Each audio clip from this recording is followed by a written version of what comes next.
Distinguished participants, ladies and gentlemen, the second AVINER aims to shed light on building harmonic aviation ecosystem.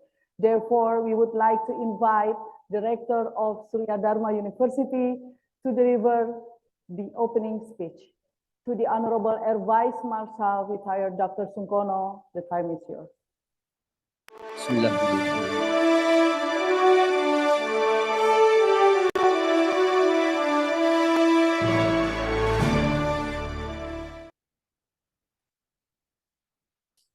Bismillahirrahmanirrahim.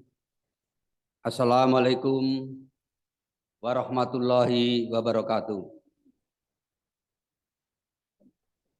The Honorable Chief of Staff, the Indonesian Air Force, Air Chief Marshal Fajar Prastyo, SA MPP CSFA, Air Chief Marshal Retired CP Hakim, Mr. Imrais Klamtak, President of European Line for Innovation, and all staff, Dr. Robertus Heru Triharjanto, Chairman of Research Organization for Aeronautica and Space from BRIN, Air Vice Marshal Dr. Gita Amriawan, President Director PT Dirgantara Indonesia, Mr. Andi Faruroji, Presiden Garuda Maintenance Facility, Aero Asia Tobacco, and the panelists, Profesor Zulfian Aminanda, Universitas Teknologi Brunei, Profesor Insinyur Berta Sopa, PhD, Vice Chairman of Indonesia Supply Chain Institute, Bram Cermani, IDTNS Seattle, USA, Triogo Warsito, Aviation Expert, Jerman, Dr. Jainal Alami, Dr. Jainal Abidin, Singapore, Captain Darmadi, and Moderator Dr. Insinyur Mimi Marlina, MT, and Kuri Maharani, Savitri, PhD, distinguished guests, lecturer, researchers, and all students. Distinguished guests, ladies and gentlemen, all praises be to Allah Subhanahu wa Ta'ala, the most merciful, who has given us such deeply enjoyable, particularly heard an opportunity. Hence, we are able to attend in the Air Chief Marshal Suryadarma Aerospace University or Unsurya to witness the second AVINER International Conference 2023 or participate. Secondly, I would like to express my gratitude to the First Deputy of Rector Unsurya and Steering Committee and Organizing Committee who is in charge to conduct and organize this event. Welcome all participants to the second AVINER International Conference 2023. I am very happy to acknowledge that you have shown your great enthusiasm to participate in this international conference with the theme Building Harmonic Aviation Ecosystem, which describes the harmony of the wood of aviation that is advancing with the continued development of the aviation industry ecosystem in the 5.0 era. Distinguished guests, ladies and gentlemen, this second AVINER 2023 International Conference shows the commitment of the Air Chief Marshal Suryadarma Aerospace University to be an aerospace and aviation college that continues to strive increasing its role in the development of the aerospace board. At the prestigious international conference in the field of aviation industry, education, and regulation that involve researchers, scientists, and leading people from the aviation industry around the world, not only from national, but also international perspective. The aviation sector will face enormous challenges in the future, at least 5 challenges facing the global aviation sector, including Indonesia. The first challenge is the growth in the number of airplane passengers. The number of plane passengers in Indonesia is believed to continue to grow. Data from the International Air Transport Association, IATA, state that in 2018, Indonesia was the 10th largest aviation market in the world. Then in 2028, it will increase to be 5th largest, and also to 38, it is going to reach again to be 3rd largest in the world, with the number of airplane passengers reaching 451 million passengers. Therefore, the ecosystem of the air transportation sector must be fully prepared related to technical, distribution, pattern, supply, cargo transportation, and its relation to tourism. The second challenge is developing technology for managing work at the airport and on the airplane.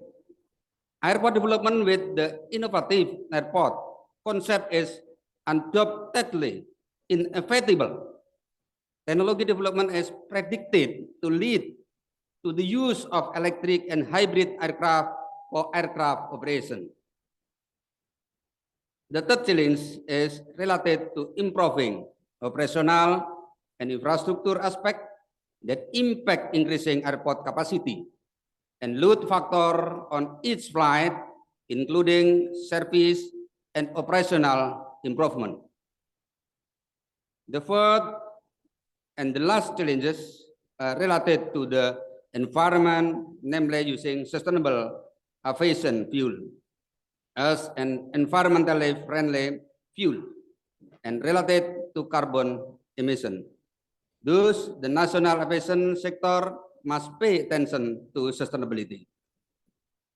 We must be optimistic that the national and international aviation sector can face these challenges.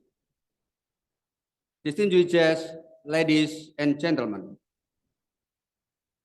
a concrete step that can answer these challenges is to continue conducting research in the exact and non-exact fields.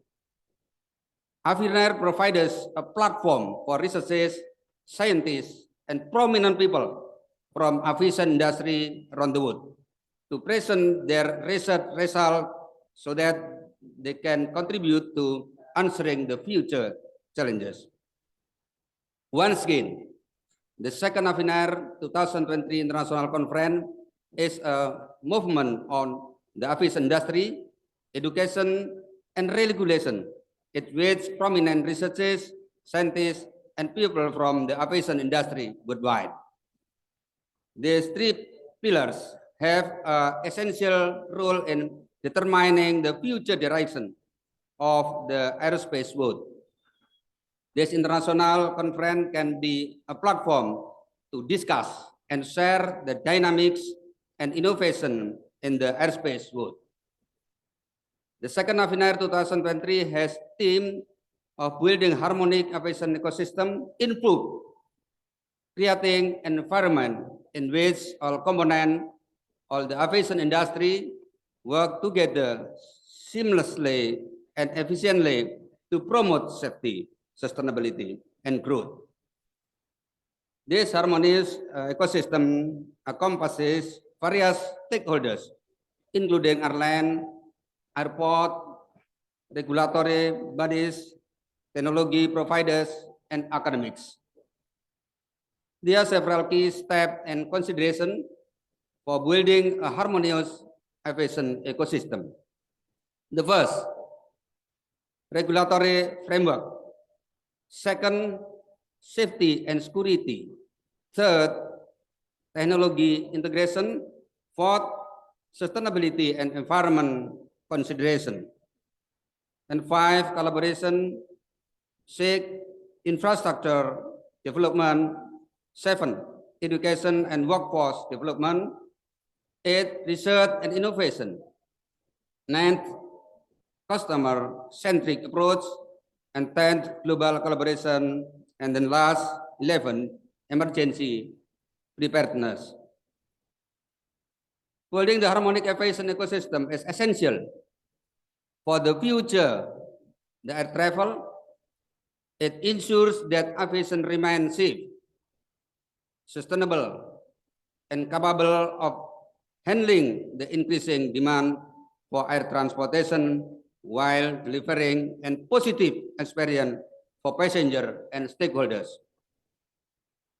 Collaboration, innovation, and a commitment to safety and sustainability are key to achieve this goal. Distinguished guests, ladies and gentlemen, before closing remarks, as Rector of Air Chief Marshal Aerospace University, Surya, on this occasion by saying, Bismillahirrahmanirrahim, the second AVINER 2023 International Conference with the theme Building Harmonic Aviation Ecosystem was officially open. Thank you and have a great conference. Billahi taufiq wal hidayah. Wassalamualaikum warahmatullahi wabarakatuh. Waalaikumsalam warahmatullahi wabarakatuh.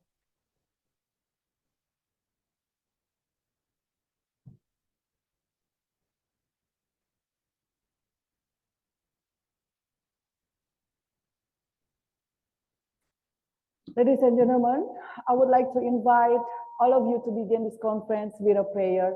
The prayer will be led by Mr. Budi Aji Warsianto. Please take a moment of silence for praying.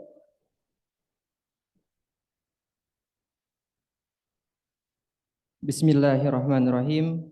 Assalamualaikum warahmatullahi wabarakatuh. Ladies and gentlemen, let us bow our hearts and heads for a moment. Pray to God Allah subhanahu wa ta'ala so our international conference can be precious to all of us. I will lead this prayer based on the Islamic guidance. Those who are not Muslims, you are pleased to pray according to your beliefs. A'udzu billahi minasyaitonir rajim. Bismillahirrahmanirrahim. Alhamdulillahi rabbil alamin. Allahumma salli ala Muhammad wa ala ali Muhammad. Ya Allah, today, November 8, 2023, we gather here to organize the International Conference on Aviation Industry, Education, and Regulation with the theme, Building Harmonic Aviation Ecosystem. Ya Allah, Ya Rahman, make this international conference a useful science society as a medium for sharing valuable ideas, knowledge, and sharing experience of scholars, researchers, and students of various disciplines. Hopefully, this conference will be helpful in our lives, expand our knowledge, and lead us to be successful and productive persons. Ya Allah, Ya Hadi, guide and bless our hearts and our minds with the light of your guidance. Impart your wisdom on our activities. Help us to speak clearly, listen to each other, and respect each other, so we are included to the blessed person. Ya Allah, Ya Waliyu, protect us from unwanted temptations. Give us the knowledge and strength to do good things and avoid bad things. Ya Allah, Ya Mujibas Sa'ilin, you are the only and one who can fulfill our doa. Rabbana atina fid dunya hasanah wa fil akhirati hasanah wa qina azabannar. Walhamdulillahi rabbil alamin. Assalamualaikum warahmatullahi wabarakatuh.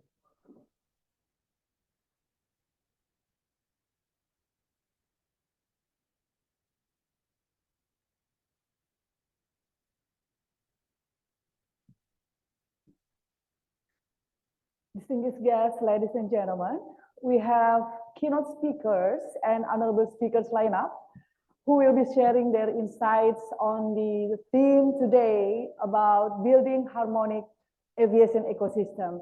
And we are delightful to invite the Chief of Staff of Indonesian Air Force as the first keynote speaker.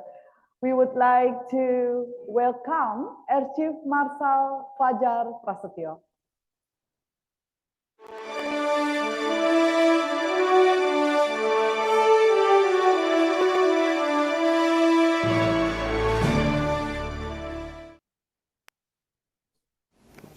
The honorable speakers on today's seminar, distinguished guests, ladies and gentlemen, Assalamualaikum warahmatullahi wabarakatuh, and a very good morning. First of all, allow me to extend my gratitude and appreciation to all speakers and moderator for your participation. Your expertise is exceptionally beneficial to the second International Conference on Aviation Industry, Education and Regulation 2023, or as we call it, AVINER 2023. I would also like to thank all distinguished guests, particularly stakeholders from government agencies, as well as all participants from industry, military, academics, and enthusiasts for attending this AVINER seminar hosted by Air Chief Marshal Suryadarma University. Ladies and gentlemen, as the world changing at an unprecedented rate and the pace of technological development keeps growing in momentum, this aviation industry has been especially impactful.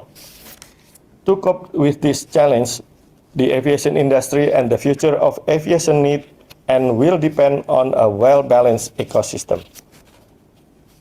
As the theme of this seminar, Building a Harmonious Aviation Ecosystem, we are going to discuss Air Transportation 5.0 as a hypothetical and forward-looking concept that will have a significant impact on the aviation ecosystem.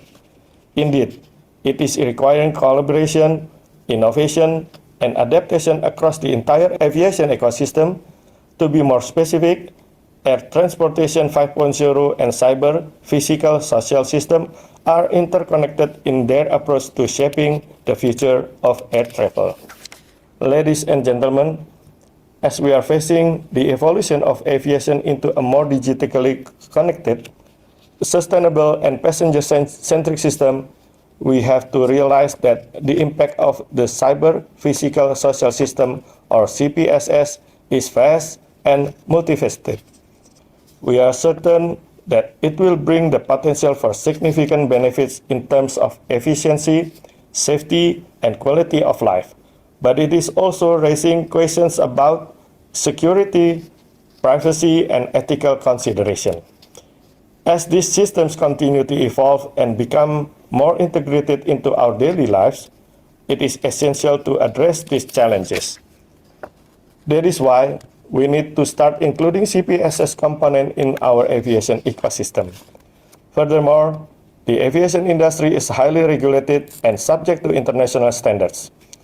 Therefore, collaboration and coordination among all the entities in the ecosystem are essential to maintaining the integrity of the industry and its supply chain. Sustainable practices in the aviation supply chain have the potential to drive positive change and reduce the industry's environmental impact while ensuring its long-term viability. Therefore, in this forum, we bring various stakeholders in the aviation ecosystem, including airlines, aircraft manufacturers, suppliers, airports, regulatory bodies, and passengers. Achieving sustainability in the aviation supply chains is a shared responsibility that requires collaboration and a commitment to reduce the industry's carbon footprint and the environmental impact to achieve net zero emission by 2050. Distinguished speakers, ladies and gentlemen, finally, allow me to express my sincere gratitude to the stakeholders, the speakers, the seniors, officials of ministries and institutions, the officials of the Indonesian defense sector, and to all audiences attending and contributing to this seminar. Thank you and have a great seminar. Wassalamualaikum warahmatullahi wabarakatuh. Thank you, Chief of Staff, for sharing insightful speech today. And on behalf of Surya, we would like to deliver the certificate of appreciation virtually to the speaker.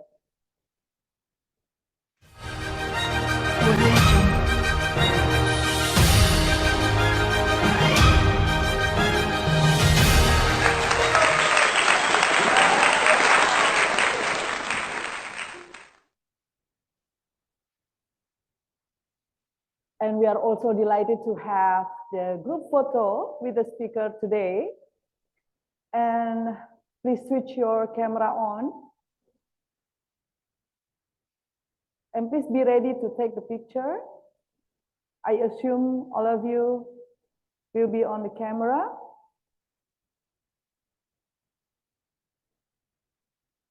Is everyone ready on cam? I will start to count. 1, 2, 3. I think it's done. Thank you. Well, ladies and gentlemen, we are stepping to the second keynote speaker. We would like to invite the chairman of Aeronautics and Space Research Organization. Please welcome Dr. Robertus Heru Triharjanto, Bachelor of Engineering, Master of Science.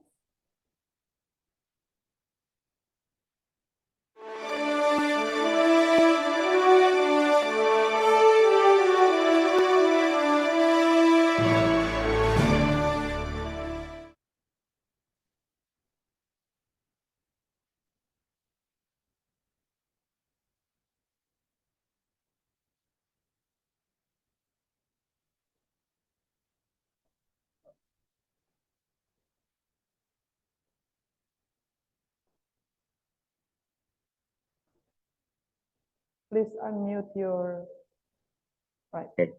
Thank you. Good morning, everyone. Assalamualaikum warahmatullahi wabarakatuh.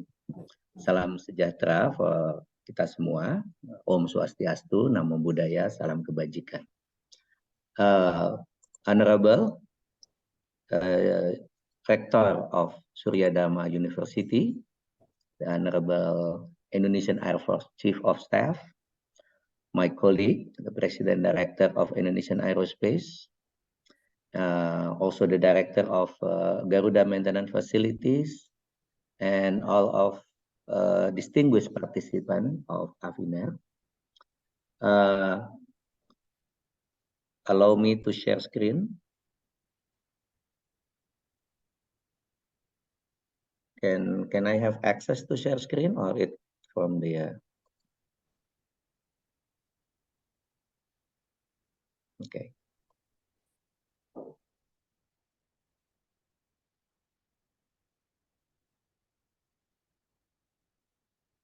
So my presentation today, I am representing the chairman of BRIN this morning, as the invitation from Suryadarma University is from him. I will present about the aeronautics engineering, research infrastructure, and research facilitation in the National Research and Innovation Agencies of BRIN. Excuse me. My name is Robertus Heru Triharjanto. I am currently the chairman of Research Organization of Aeronautics and Space. So, who are we? So this is BRIN, the National Research and Innovation Agencies. So the structure of BRIN, BRIN is a ministerial level under the president.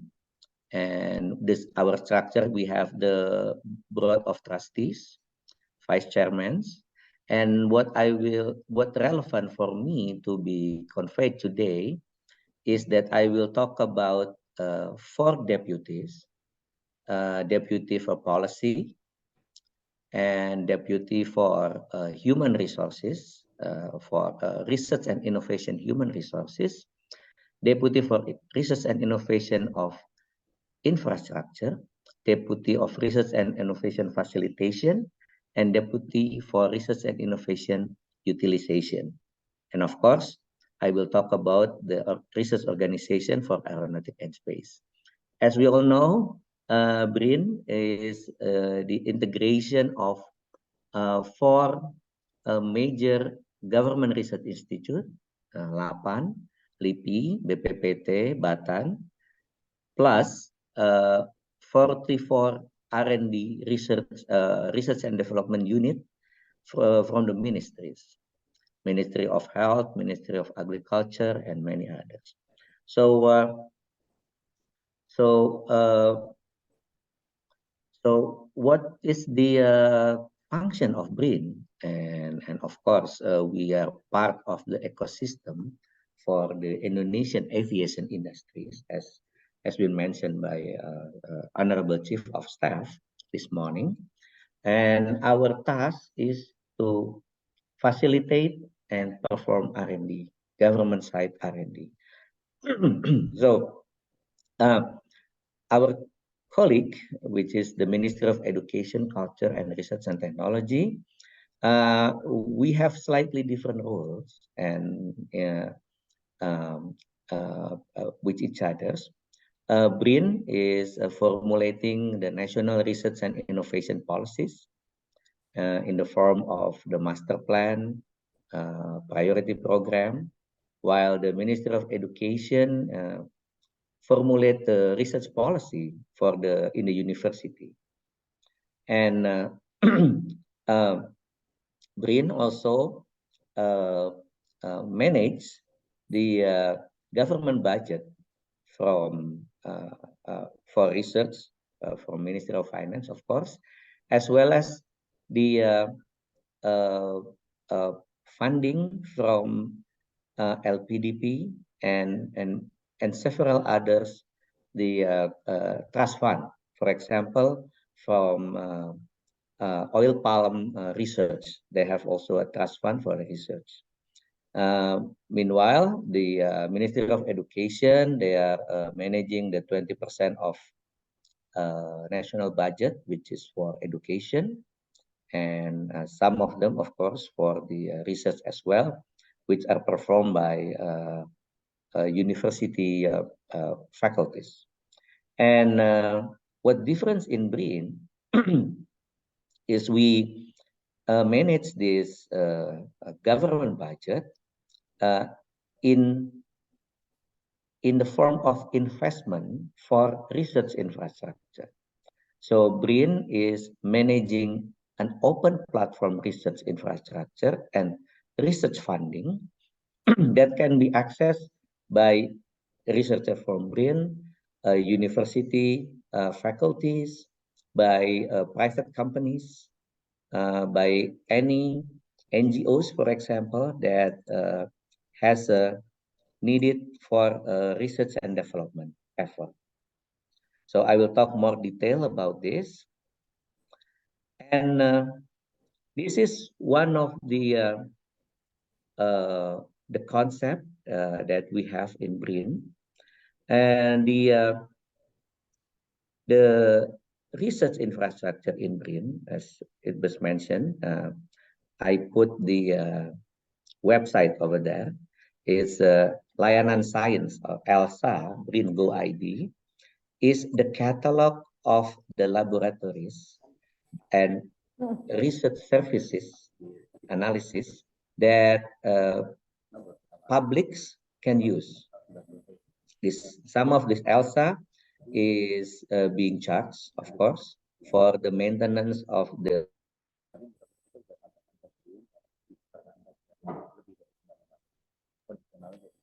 However, when some of the researchers unable to pay, BRIN will be able to waive the cost of the laboratories itself, which I will mention some of the example.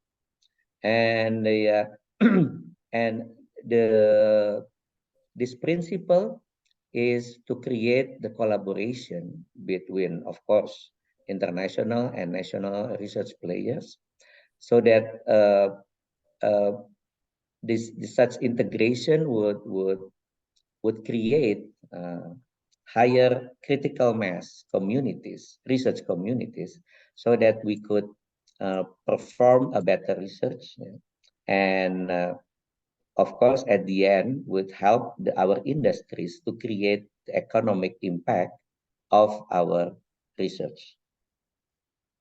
So one of the KPI of BRIN is that to increase the private companies' participation on research activities. Currently, budget-wise, that we can account it for, most of the research effort in Indonesia was done using a government budget, and such activities, such facts, is not very conducive for industrial development, because the private companies are the one that knows the market, so they should be the one that could make justified investment for research as well. And the role of the government is to facilitate so that they could perform the research with a minimal cost and with the optimal result. So, okay. So this is one of the example of what has happened recently. There's a picture of me and my colleague, Pak Dita from PTDI. We signed, there is a signing of the license agreement for N219 aircraft. So the intellectual property of N219 is belong to BRIN, and it was licensed to be produced at Indonesian Aerospace. And those are the event when the Deputy of Research and Innovation Utilization make a signatory ceremony with Indonesian Aerospace. The other was also related to aerospace as well, was the signing of the agreement for the PT Airing, and as well as for the remote sensing here for agriculture and aquaculture with BRIN on the utilization of our research, mostly in the UAV for the smart farming and for satellite-based remote sensing. Again, as the role of the Deputy of Infrastructure, Research and Innovation Infrastructure, is to make sure that research facilities available for aeronautics engineering context. Of course, there are others like biohazard lab and so on for vaccine development. But for aeronautics engineering, what available to be used by any researchers in Indonesia and abroad that would help the research effort in Indonesia is our low-speed wind tunnel. This facilities is in Serpong. We have our low-speed wind tunnel that not only being used for aeronautics engineering, but also for aerodynamics, non-aeronautics, we call it, such as the aerodynamics measurement of bridge stabilities, long span bridge, for example. It has a wind speed of maximum 90 meter per second with the 4x3x10 meter of a test section. And in 2022, basically last year was very busy for the wind tunnel. It has the full clients usage. On the first quarter, it was used by the to test the aerodynamic of the stadium that will be built in Semarang by the Ministry of Public Works. And then in April, it was used by Rumah program in our research agenda. It's BRIN research agenda. So basically in April was used for N219 amphibian until May. And then it was used by VPN, PT VPN. In September, again, to be used to test the aerodynamics of N219A. And October to December, for 3 months, it was used to test the long span bridge that will be built in East Kalimantan with the Ministry of Public Works. Other than aerodynamic facilities for aeronautics engineering, we also have the structure labs, to test the materials and the light structure, the strength of the light structure. Unfortunately, I couldn't find the picture of testing the wingspan fatigue, but the picture I posted there was the fatigue test of the light rail transit, the LRT that was currently in operation. The similar test we could also do for any aircraft wings if needed. We can do a continuous hydraulic test for 6 months, 1 year for a fatigue test. And also on the bottom was the landing gear drop test for N219 aircraft. This facility was in Rumpin. It's very close to Serpong as well. And it is dedicated for that landing gear, and it could be modified for other landing gear for similar purposes.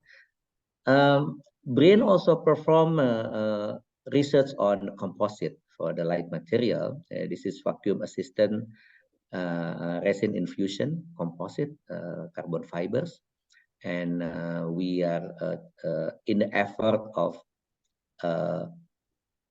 replacing all the airframe for BRIN's UAV with composites. And of course, we will develop such a composite for the float of N219 amphibia. So these are the current facilities that we are currently working on. It is not yet operational. We are preparing it to be operational.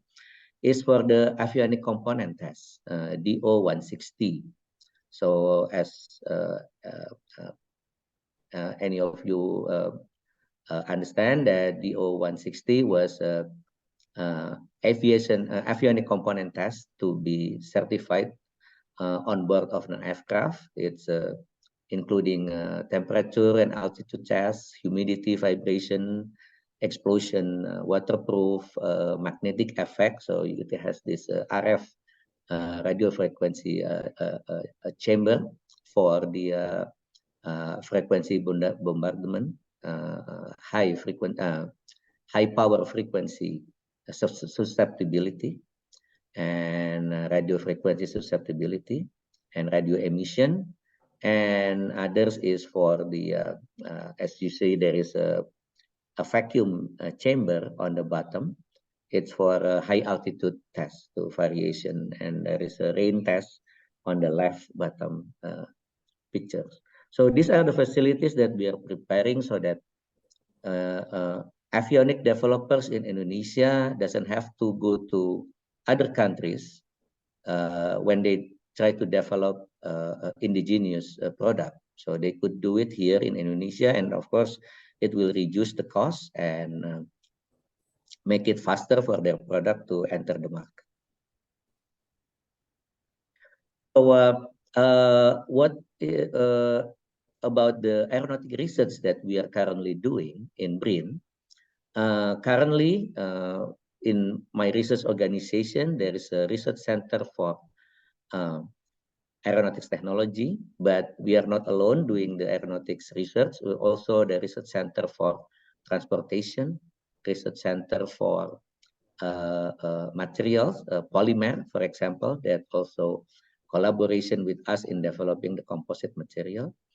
Our current research topics until 2029 is the UAV and of course N219 amphibian. And so we have 5 research group, we call it, research group for airborne payload, research group for aerodynamics, research group for aerostructure, research group for data link and navigation system, research group for drone operation, drone application, and research group for simulation and flight control. So those research group that we prepare to be able as well to help academia in the university in improving their in collaborating and educating our future aeronautics engineers, especially R&D engineers in Indonesia. These are for the UAV group, for example. BRIN is as known as the integration of LAPAN and BPPT. Both institute has a heritage of UAV product. Alap-alap and Wulung from BPPT, for example, LSU 02 and 03 from LAPAN. Both has been Wulung and LSU 03, for example, has been certified by Indonesian military, and it is a product that is ready for surveillance operation, as it's been shown to have a surveillance, different kind of surveillance mission to find, for example, the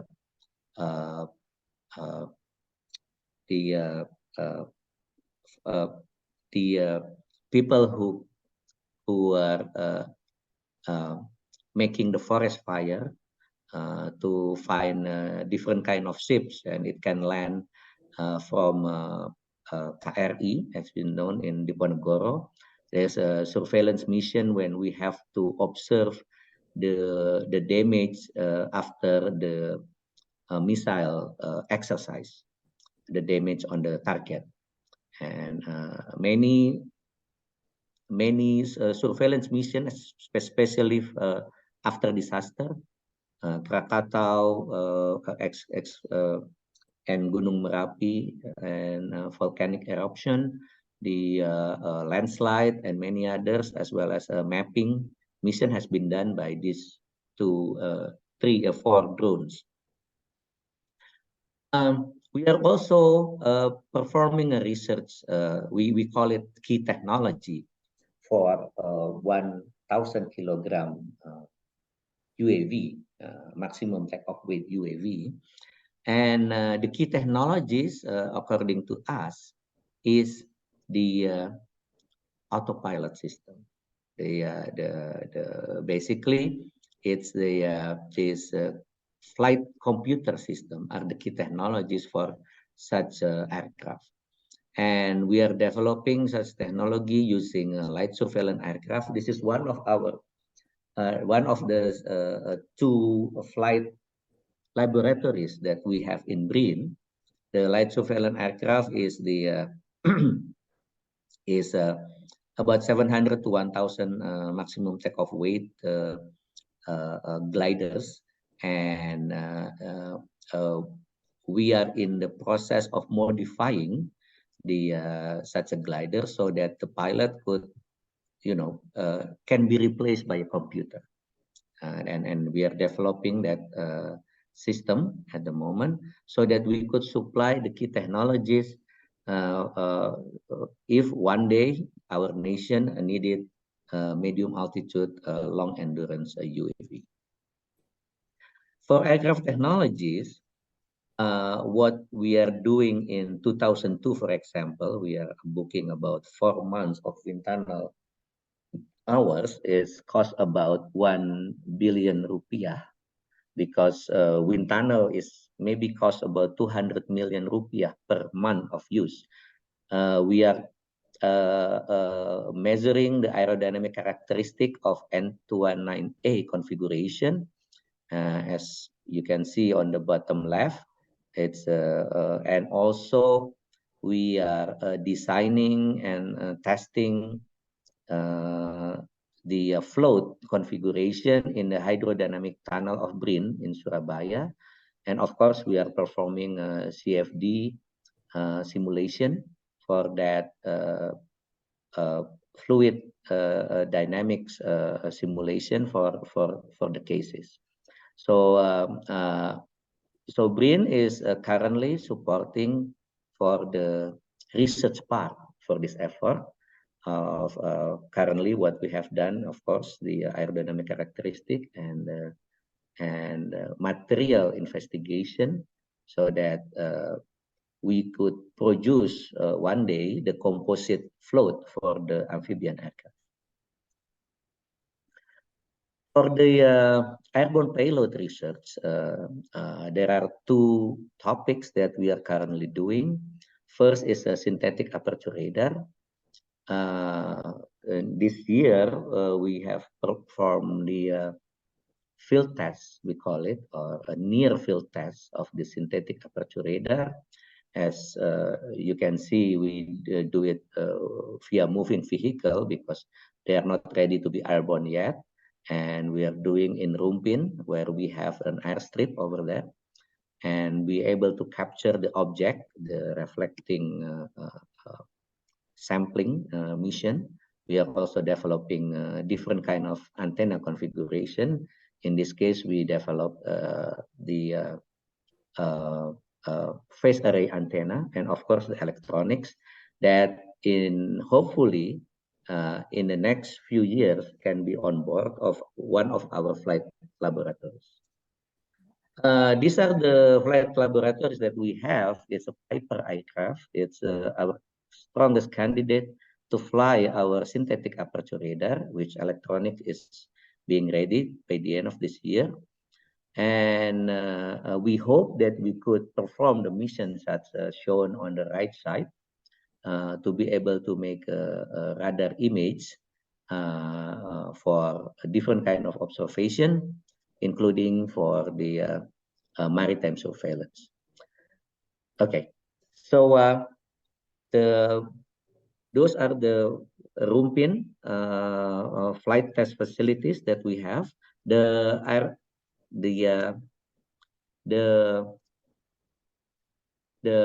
runway belong to the Indonesian Air Force. Another one in the payload, airborne payload, was we are developing a SATCOM that can be used in the UAV. We are using two concepts. One is KU band, assuming that someday we will use the BRISAT to operate our UAV beyond line of sight. And the other one is we are developing the L-band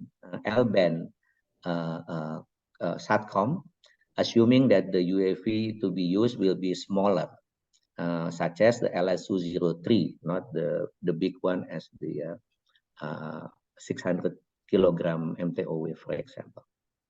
Again, these are the flight test facilities that we have. One in Rumpin, which is a collaboration with the Indonesian Air Force. And the other one as well, the airfield belongs to the Air Force in Pamengpeuk Airfield in the south part of Garut. And this flight test facility is also open for testing UAV, for example, that once you have more than 50 kilograms, you will have to comply with the liability regulation from Ministry of Transport. So this flight test facility was built so that the liability will be low, because after you take off, you can fly over the ocean. These are from the Deputy of Science and Technology Human Resources, is the talent management program. So we have a program for undergraduate student, Campus Merdeka, and also barista for those who are doing. We have 3 more minutes to go. Okay, thank you. To have their final assignment done in BRIN, and BRIN will pay for their semester for the UKT. Other is for the graduate student, both master and PhD. We call it research assistant, which we will pay their tuition, and they are performing research in BRIN. We call it degree by research, and we are advising the student with the university. And others is we have a postdoctoral student that we can sponsor to come to our facilities to Indonesia, and visiting scholar as well from international company. And Management Talenta is the website that will have all these programs. So these are the things that are very related to the people in the university. Research assistant, degree by research, is the way we are looking for the future researchers in BRIN. And also, of course, the talent management program for the visiting researcher and postdoctoral. So I guess those that I can say about BRIN and aeronautics engineering research that we could facilitate. Thank you very much. Assalamualaikum warahmatullahi wabarakatuh. Tuhan memberkati kita semua. Waalaikumsalam warahmatullahi wabarakatuh.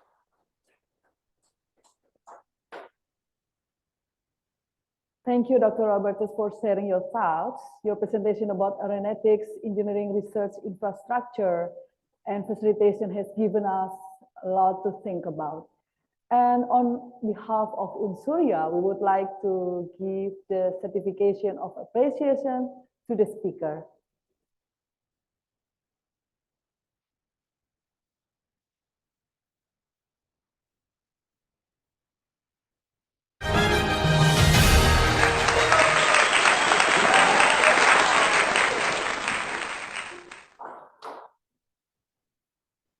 Thank you. And ladies and gentlemen, we would have to a group photo, and I will ask to open your camera on. And I hope everyone be ready.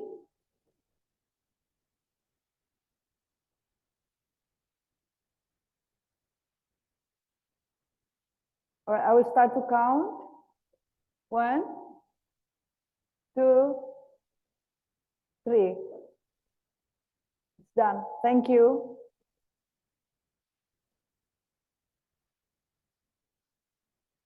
Well, ladies and gentlemen, we are stepping to the next third keynote speaker. We would like to invite the managing director of Boeing Indonesia. Please welcome Mr. Zaid Alami.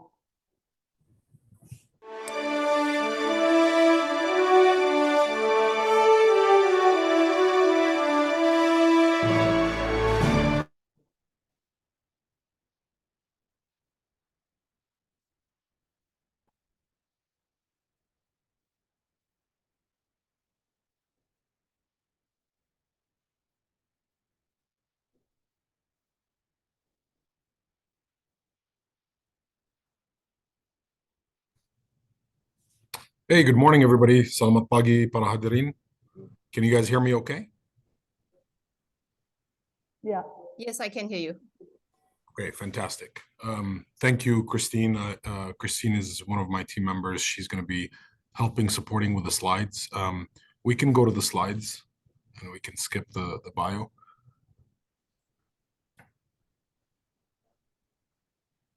And good morning. Thanks all for the opportunity. I really appreciate the invite. I am unfortunately traveling and I'm in Singapore today, but my name is Zaid Alami, and I am based in Jakarta. I lead our Boeing team in Indonesia, and I'm very honored to be here with you to talk about the recovery and the future of the aerospace industry in Indonesia. And I'm honored to share the same stage with all the distinguished guests that spoke before me and will continue to speak through the rest of the day. So thanks a lot for that. Let's go ahead and get started. I'm really excited about this. So let's go ahead. Next slide, please. So at Boeing, we protect, connect, and explore our world and beyond. This is our mission statement. And as you can see, we have a lot of pictures of different activities that our team does. I wanted to highlight this chart because our mission statement is really focused on everything that we do. As far as, if you look at the connect part, connect is, of course, when it comes to the commercial aerospace, you have airplanes that are connecting people in Indonesia across islands, going back to their hometowns or connecting people with their families. But also, that's very important also in Indonesia, is connecting by communications, right? So Boeing produces and manufactures our satellites, and Boeing produced and manufactured the first satellite in Indonesia, Palapa A1, and it was delivered to Indonesia in 1976. As far as protect, we have a lot of defense products that we work with the Indonesian government as well to show them and provide them these capabilities from a defense aspect. But also we protect our environment, from a sustainability point of view, and making sure that we take care of the communities that we live in and work in and operate in. And as far as explore, our third pillar, of course, there's a key word there, our world and beyond. And that's really focused on space exploration, human space flight, and getting more access to space and Mars and so on. So I just wanted to highlight this and have a quick summary of how, what's Boeing's mission statement and how we view the world. Let's go to the next slide, please. So looking at the global market outlook that we release every year, Boeing projects that there will be a need for more than 42,000 airplanes over the next 20 years. That is a very big number. And you can see the breakdown there of single aisle versus wide body and regional jets and freighters. That is a huge number of airplanes. And we break that down even further into the different regions in the world. And as you can see, Asia Pacific in the bottom left corner in red makes up a huge percentage of that global growth. It's about 10%. And if we go to the next slide, we'll talk about Southeast Asia. In Southeast Asia being a very large population in the world. Indonesia makes up 41% of the Southeast Asian population at 280 million people. We see Indonesia as the #1 aviation market in Southeast Asia. We see a need for 4,255 airplanes in Southeast Asia, of which Indonesia makes up the large majority, a large percentage of that at 1,300 airplanes over the next 20 years. It is the 7th fastest growing aviation industry in the world, and we project 390 million passengers to fly from and within Indonesia by 2037. As we look at Indonesia, IATA releases their data, and they project that by 2036, which is not very far from now, it's only 13 years from now, they see Indonesia becoming the 4th largest aviation market in the world. That is tremendous amount of growth. If you talk with the DGCA of Indonesia today, there's about 800 registered aircraft in the country, of which about 350 to 400 airplanes are active commercial jet airplanes. And we see a need for 1,300 over the next 20 years. So that's a multiple, more than a multiple growth that we see here in Indonesia. Let's go to the next slide. And that's, where you see the market share between Southeast Asia, and you can notice that Indonesia's accounts for nearly 45% of Southeast Asia's aviation market. When you look at the GDP, there's a very large number of GDP there, and part of the ASEAN GDP, and then the population. But really, the growth is driven by a number of factors. You have the geography of 17,000 islands, and a lot of those are inhabited at 6,000, and people that need to travel between those. There's a lot of trade that's happening as well within the country. You have large, a very fast growing GDP at 5.3 and between 5.3 to 6% every year. And the growth in the aviation market is around 10 to 11% in Indonesia. So there's a lot of factors that are fueling that growth. We see the middle income or the middle class growing significantly and rapidly. And we hope that we can, as a country, get to escape the middle income trap, and that's when you're going to see real purchasing power with flights and so on. Let's go to the next slide. Here we see a comparison between 2009 and 2019, before the pandemic. The growth that we saw in airport pairs is 6x. The growth that we saw in weekly flights is 10x, and the growth that we saw in weekly seats is 12x. So these are very promising numbers, and that's in the last 10 years without the pandemic. We expect the same rate of growth and the same amount of growth to continue to happen here over the next 10 to 15 years to get Indonesia to where it's going to be as far as the 4th largest aviation market in the world. Let's go to the next slide, please. So these are the busiest domestic routes in Indonesia. Take a good look at this map, and I do have a quiz for you on the next slide. So if we go to the next slide. So, our team created this map, and this has, most of the airports that we have in Indonesia. Anybody can input into the chat. I'll ask a few questions. I'm looking at the chat, but if you can guess, if anybody knows how many airports there are in Indonesia, or what the busiest air route in Indonesia is, please feel free to put it in the chat, and I'll tell you here in a second. While you think about this and send me something in the chat, I'll let you know a little bit about our history in Indonesia. Boeing has been in Indonesia for 74 years. By January of next year, we look forward to celebrate our 75th anniversary in Indonesia. The relationship started in 1949 when Boeing delivered the DC-3 for special transport to Garuda, Indonesia.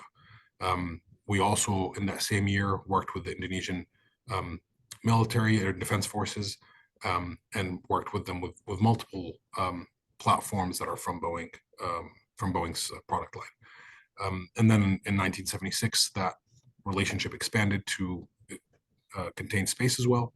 And in 2021, we opened our corporate presence as well. So not only do we have customer support, but now we have an engineering organization here in the country that's headquartered in Indonesia, but serves the region. And we have a number of other functions that are working here in Jakarta in our new office that we opened on October 4th this year, just last month. So we're very excited about that, and we look forward to continue the growth over the next 75 years. And we congratulate Garuda Indonesia and our customers in celebrating their 75th year anniversary next year. So I don't see anybody that took a guess in the chat, but in Indonesia there are 600 airports. 300 are on this map, and that is really a large need, and it's the infrastructure is good to support the growth that we see coming to this country. In Papua alone, you have 300 airports, and the busiest route in Indonesia is between Jayapura and Wamena in Papua. There are 34,000 flights every year. Of course, those are passenger to freighter flights, short, 30-minute flights that are a lot of resources and support equipment for the mines that are out there. But you also have a lot of busy, passenger routes as well, from Jakarta to Surabaya to Bali to Singapore and so on. Let's with this, as you can see, 81% of the country is water, and that also leads to a significant need as far as defense needs and so on. When you look at the recovery after the COVID-19 pandemic, you see we are still not where we need to be. We're still at 75% of pre-COVID levels, but we continue to see growth and promising data for the future in 2024, where we are eventually going to get to 100% and hope to exceed that as well. Let's go to the next slide. So this is our active fleet and the seat capacity and so on. So you can see a lot of the airplanes are back in service, but we're still low on the number of flights that each airplane is doing, as well as the seat capacity. But we see that significantly growing as we continue into next year and so on. Let's go to the next slide. So what is currently changing aerospace? What is the future, right? We want to talk a little bit about the future. The first one on the top left should be very familiar for everybody. Healthy travel is important. And it feels like the pandemic is behind us now, but we need to continue to future proof any future pandemics that we might have, so that we don't go through the same challenging time as an industry that we went through during the pandemic. We have historically been always focused on this, and that's why how the way we design our cabins, our ECS or environmental control systems, is very much focused on that stuff. But we are stepping that up, and we continue to invest in finding better solutions to ensure that air traffic is safe, not only as a product, but also as a method of transportation from health issues. As far as digitization, we have a lot of efforts looking at that, whether that's on the engineering side, whether that's on the tooling side, on the design side, or on the customer support side. It is a very big focus of Boeing, and we are investing billions of dollars into this. And I can dive into that a little bit more later in the future slides. As far as AI and autonomy, We are, a leader in flight autonomy, and the aerospace industry has had autonomy for a while, but we want to go to full autonomy on a lot of different platforms that we have. So that's something that we're investing a lot in, and we're focused on. But also, if you look at the bottom, when he talks about advanced materials and manufacturing, there is also autonomy in that too.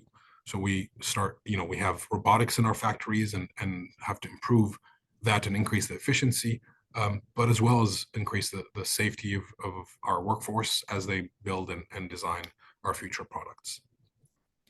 Sustainability is a big focus, and that's the reason actually why I'm traveling today from Indonesia to Singapore, because we have a conference, and I'll be speaking about sustainability. It is a really big focus for our industry.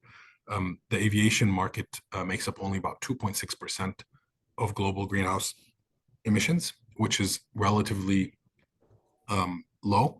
But as far as as far as the transportation sector, aviation makes up about 12%.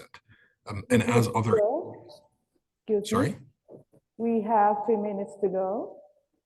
Okay, thank you. Thank you.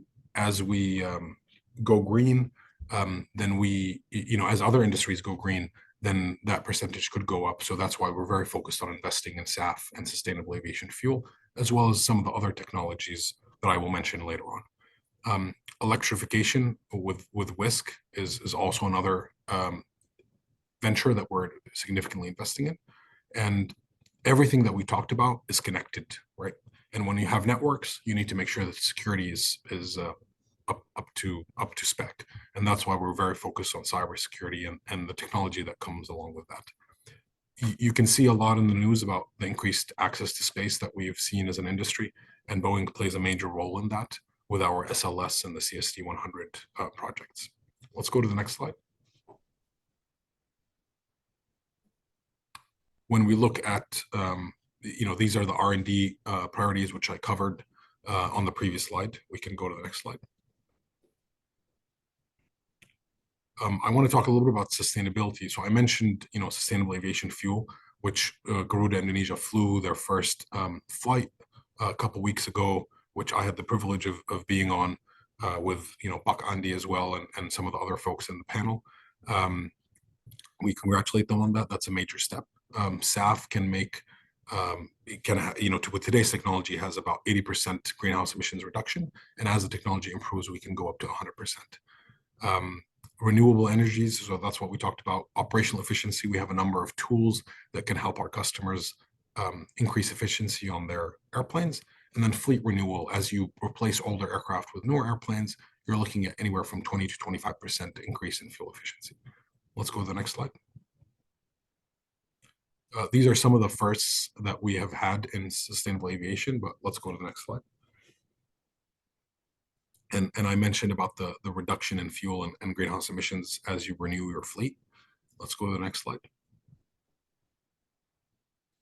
When it comes to recycling materials, 90% of a Boeing commercial airplane is recyclable by weight for parts reuse and as well as scrap. So there's a lot of focus on that. We have a number of partnerships in the UK that look at taking old airplane parts and remanufacturing them into things that are usable. Let's go to the next slide. So I want to spend just a minute on this. So all Boeing airplanes today are certified and capable of flying on 50% SAF. In the future, by 2030, Boeing is committed to deliver airplanes that are compatible with and capable of flying on 100% SAF. That's really important. SAF really is the future for sustainable aviation. But I want to mention that because for Indonesia specifically, you have the opportunity as a country to move up the value chain, as there's the feedstock for SAF is significantly available in the country. We're currently working with the ASEAN Secretariat as well as the Roundtable for Sustainable Biomaterials. And we have a study that's ongoing with the results hopefully due in the next few months to look at the feedstock availability in the country as well as the region. And we're very excited by the preliminary data that we have been seeing for Indonesia. Let's go to the next slide. So this is, the different technical pathways. The reason why it's really the future is because it's a drop-in replacement, right? You don't need any changes to the airplane, to the engines, or the infrastructure around it. I mean, we just flew one a couple weeks ago here in Indonesia, and that's why it's really the future. I mentioned some of the other stuff. Let's go to the next slide. And this is the timeline. To decarbonize aviation, we're looking at a SAF and strategy versus a SAF or strategy. Going fully electric or hydrogen is not something that's going to enable us to meet our 2050 goals. As well, when you look at the long haul and medium haul flights that make up about 73% of greenhouse emissions, the technology is not capable enough of handling that size of airplane. And that's why we're very much focused on SAF, and that's why we're investing in SAF as the future solution to decarbonize aviation. Let's go to the next slide. And we'll go to the next slide. I'll mention about this in a second, but Whisk is our 6th generation fully autonomous electric air taxi that we've been working on for the last 10 years. We are looking at certification under the FAA. That's currently, we're currently in the flight testing phase. It can carry 4 passengers with baggage and looks like a car from the inside. No pilot, it's designed from the ground up as a fully autonomous electric air taxi. Let's go to the next slide. We have, some other technology on sustainability, the transonic thrust-based wing. We have just launched an X-66 demonstrator with NASA, and we're building a full-scale demonstrator aircraft that's looking at reducing fuel consumption emissions by up to 30%. And I have. Thank you very much. Out of the time. I'm finished. Thank you very much. I appreciate it, and really appreciate the opportunity to invite me for this conference.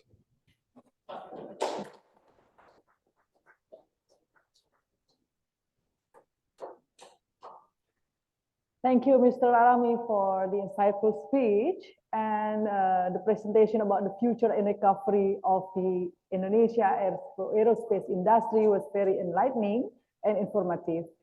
And on behalf of Unsurya, we would like to hand the certificate of appreciation to the speaker. Thank you very much.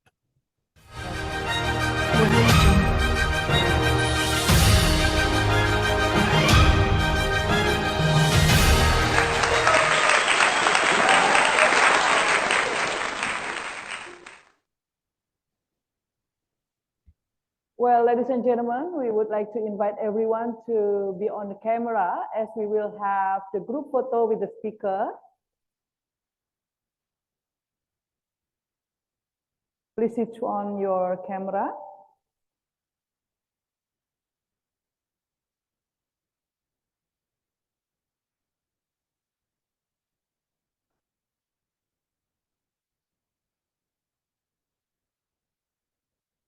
Is everyone already in the camera?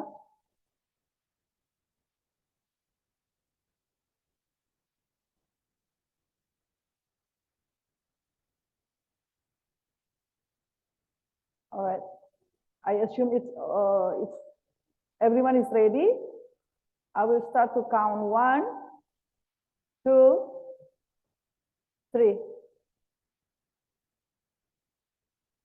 All right, thank you. And ladies and gentlemen, the next session we will have the first honorable speaker. He is the President Director of PT Dirgantara Indonesia. We would like to invite Air Vice Marshal Gita Ampriawan PhD to the stage. Thank you very much. MC, Assalamualaikum warahmatullahi wabarakatuh. Waalaikumsalam. Salam sejahtera, Om Swastiastu, Nama Budaya, Salam Kebajikan. The Honorable Indonesian Chief of Air Staff, Bapak Marshal Fajar Prasetyo, Bapak Ceti Hakim, Bapak Rektor Universitas Suryadarma, distinguished guests, and fellow academics. I'm Gita Ampriawan, as introduced by MC, the President Director of PT Dirgantara Indonesia. It's my pleasure to join this honorable event to present the TDI's vision and experience regarding the point of view in building a harmonic aviation ecosystem as the theme of today's seminar. And N219 This is our indigenous aircraft, will be the case study in my presentation. And the title for my presentation is Building a Harmonic Ecosystem through the Indonesian Aerospace Industry. Next, please. So, ladies and gentlemen, the aircraft N219 is the 100% aircraft product which designed, developed, and produced by Indonesian engineers' expertise. After undergoing a long effort process for probably more than almost 7 years, N219 has successfully gained the type certificate by DGCA in December 2020.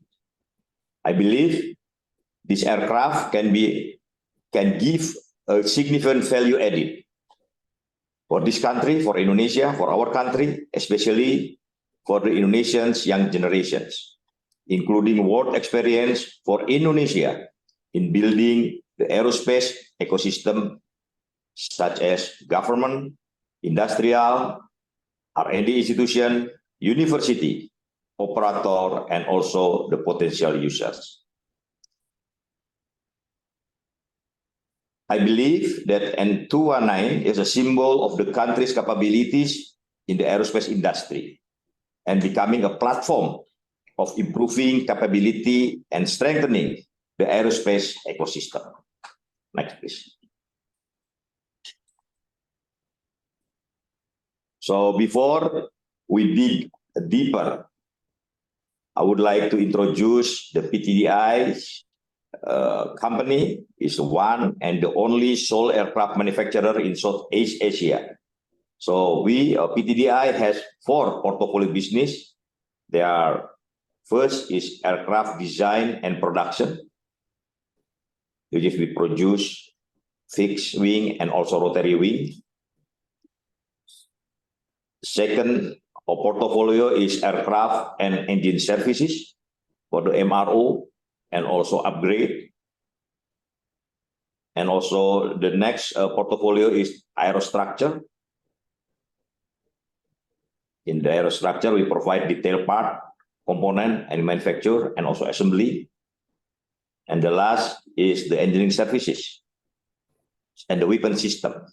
So the project of joint development, GFX, IFX, we work in this portfolio business, and also we send our engineer for design center in our some Asian country like in Turkey.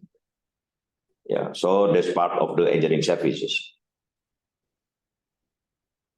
So we have a dedicated force of 3,700 employees, and we have 2 subsidiaries located both in Indonesia and also in Seattle, USA. To enhance our business and capabilities, we have established the strategic collaboration with the global industry, such as Airbus, Bell, Turkish Aerospace, Korean Space Industry, and most recently with the Lockheed Martin. Today, we have successfully delivered 476 units comprising both fixed wing and rotary wing to the almost 50 global customers distributed across 1,500 countries in Asia Pacific, Middle East, and Africa region. PTDI offers a comprehensive value selling package that includes the aircraft itself, technology transfer, customer training, and ongoing services to ensure our customer receive full spectrum support. So full spectrum. Ladies and gentlemen, this is our top-notch product, which wide range of the aircraft and helicopter. And then each aircraft and helicopter is also associated with the specific mission capabilities, such as a troop or paratroop transport, medevac, cargo delivery, passenger transport, and special mission operation. NC212I, I is stand for the improvement. That's PTDI improved. You know, that's a type of NC212I. N219 is the newest one, which is indigenous our industry product. NC235-220. This is the latest version. And then for NC212I and CN235-220, actually PTDI nowadays is the sole manufacturer in the world. So I think we in PTDI now is work hard for expanding our market in the global. Now we priority for the Africa, and then next will be other area in the world. And then this is also the collaboration of the helicopter with the Airbus, Bell, and also Lockheed Martin. Next, please. So, ladies and gentlemen, let's back to our today's topic in regard to the ecosystem. As an illustration for us, a glimpse of how two ASEAN countries, Asia countries, China and South Korea, build that aerospace ecosystem through robust collaboration and strategic investment. So I would like to underline two things: robust collaboration and strategic investment. So if we see China emphasizes the approach through easy access to funding and integration to global R&D, enhancing the competitiveness. Meanwhile, if we see the South Korea emphasizing more in the effectiveness of synergetic collaboration among state-owned enterprise like Korean Aerospace Industry, the defense industry, associates, backed by significant national budget allocation for aerospace development. We know DAPA will play a main role in this part, and also the ADD, as the institution government, I think quite played the main role in the developing of aerospace itself. This benchmark reveals a key thing, that the success of the aerospace industry is tied to the synergy among government support, industry collaboration, research and development, and strategic investment. This realizing us that the issue of building the harmonization in aerospace ecosystem, in aviation ecosystem, is something that many stakeholders in Indonesia should put more concern.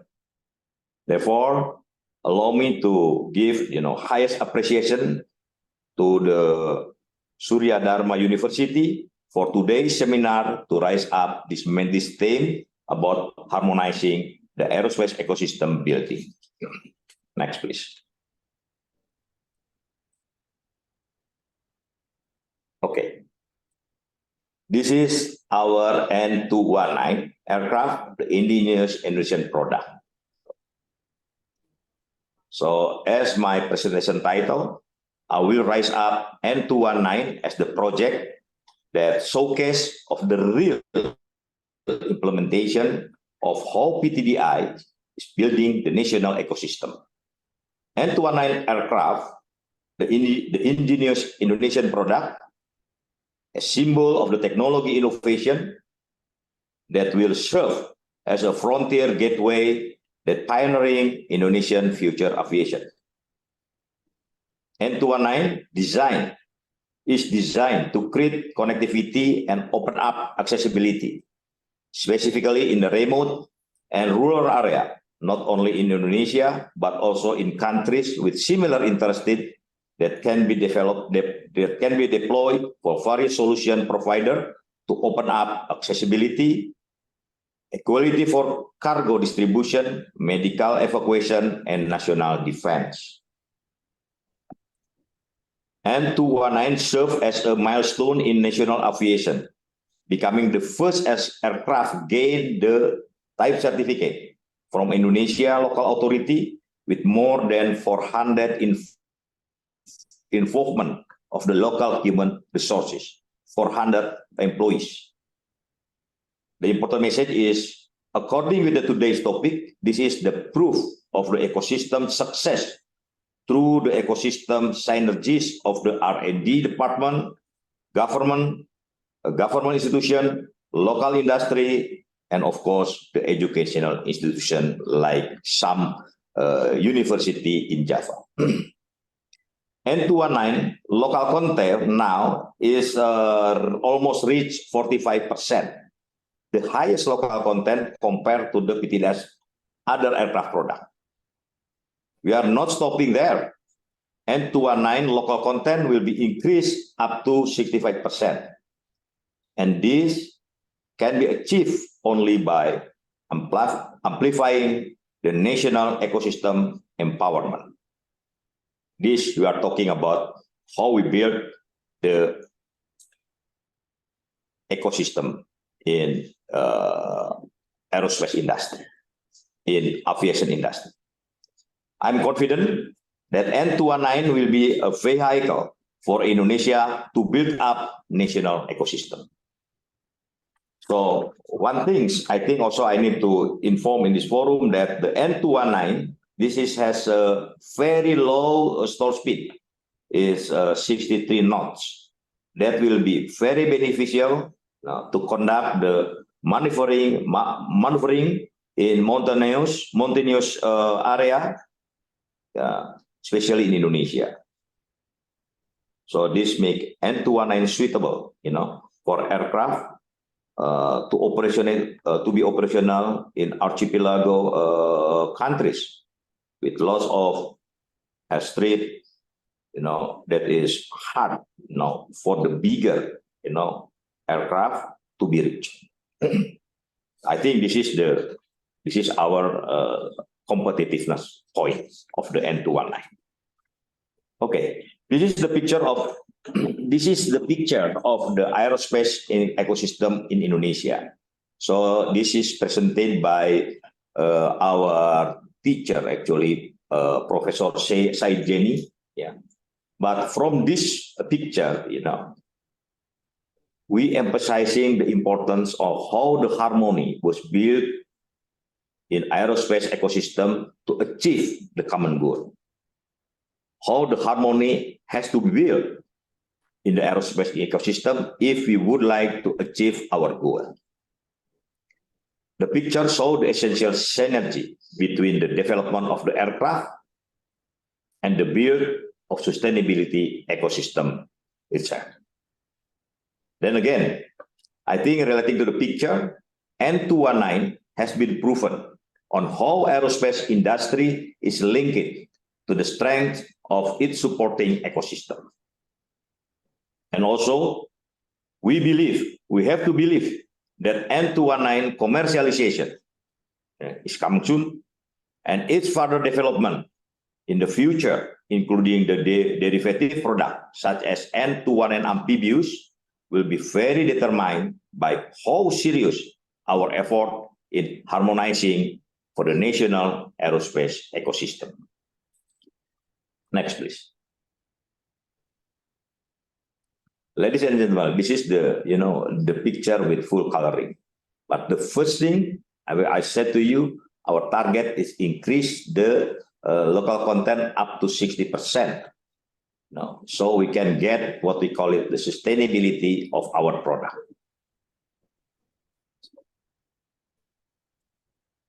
So that's why the local content is one of that we need to give attention. Yeah, because the local content is the reflection of ecosystem strength. To increase the local content, we are not only talking about how N219 can give a spillover impact to the industries in the ecosystem, but more than that, it gives the confidence to the N219 sustainability. The PTDI vision to get the sustainability for N219 in terms of the operation and product competitiveness, which incredibly relies on the strengths of its ecosystem. Currently, PTDI and the local industry under supervised by government, Bappenas and also Minister by Industrial are creating the roadmap to achieve the local content enhancement quickly through the development of each industry in the ecosystem. We have what we call it industry in Tier 1 as an integrator, PTDI, and Tier 2 and also Tier 3.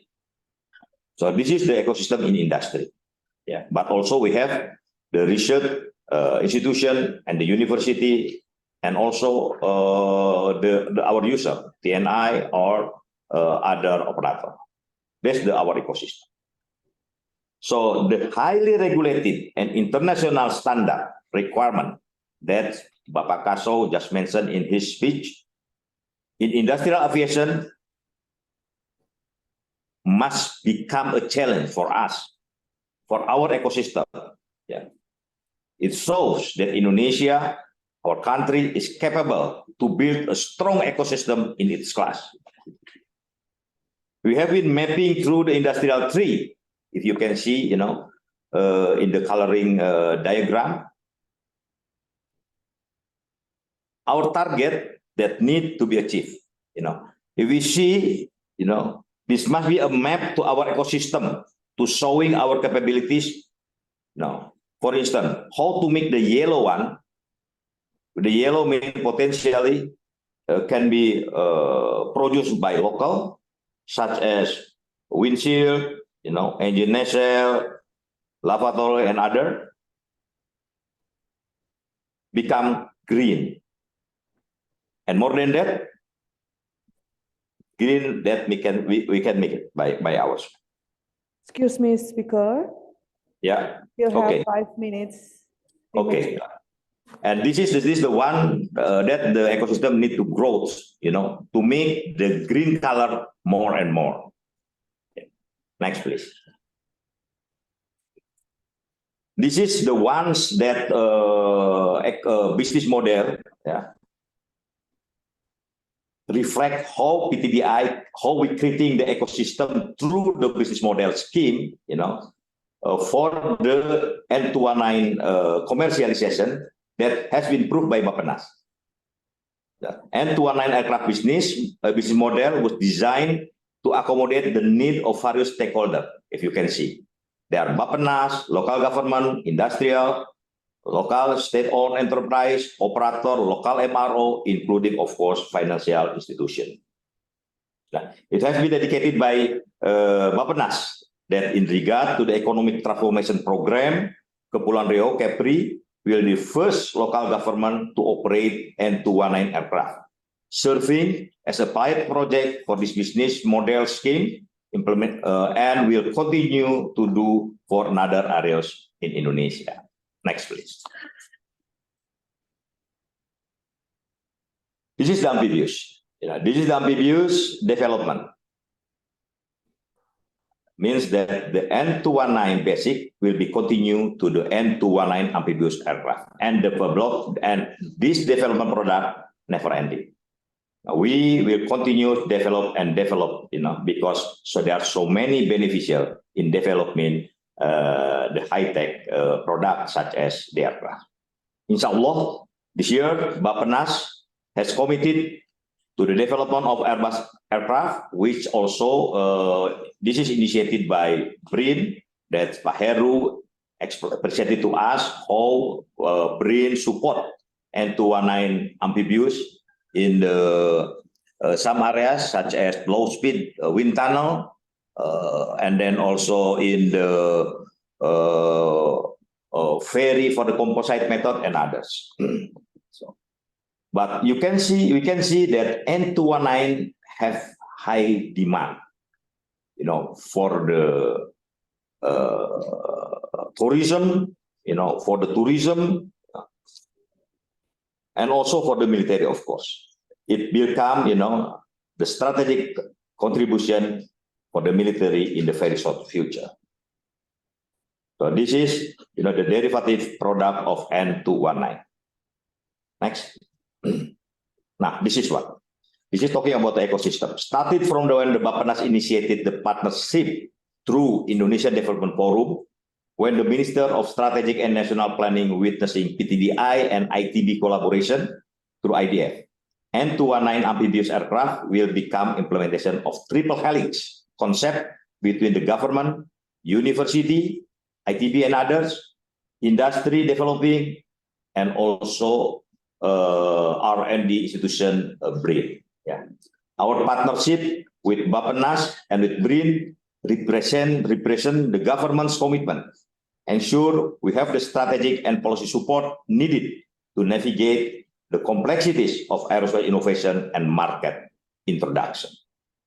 The alliance between ITB, BRIN, and PTDI allow us to tap into cutting-edge research, academic expertise, and innovation young minds. This is important. This partnership is essential for advancing the design and technical capabilities of our amphibious aircraft. As a conclusion of our presentation, first, building the component harmonic and continuous national aerospace ecosystem is the key to long-lasting success for the N219 aircraft. The synergy and collaboration among the government, R&D institution, aviation industry, and education institution will play an important role to successfully build an aerospace ecosystem in Indonesia. And the second conclusion, global partner with the right strategic collaboration also becoming a key on how we can successfully build Indonesian aerospace industry. Because the technology that has been developing globally and global market target has becoming PTDI's target, and also I believe Indonesian aerospace industry target as well. So for the closing statement, thank you. Next, please. Thank you for giving us to present our presentation, and we have to believe that N219 is a source of national pride for Indonesia and must be leveraged as a main vehicle to advance the country's national ecosystem. Thank you very much. Assalamualaikum warahmatullahi wabarakatuh. Waalaikumsalam warahmatullahi wabarakatuh. Thank you, Air Vice Marshal Gita, for your insightful speech about building harmonic ecosystem through Indonesian aerospace industry. And as usual, we will, on behalf of Unsurya, we will hand the certificate of appreciation to you virtually.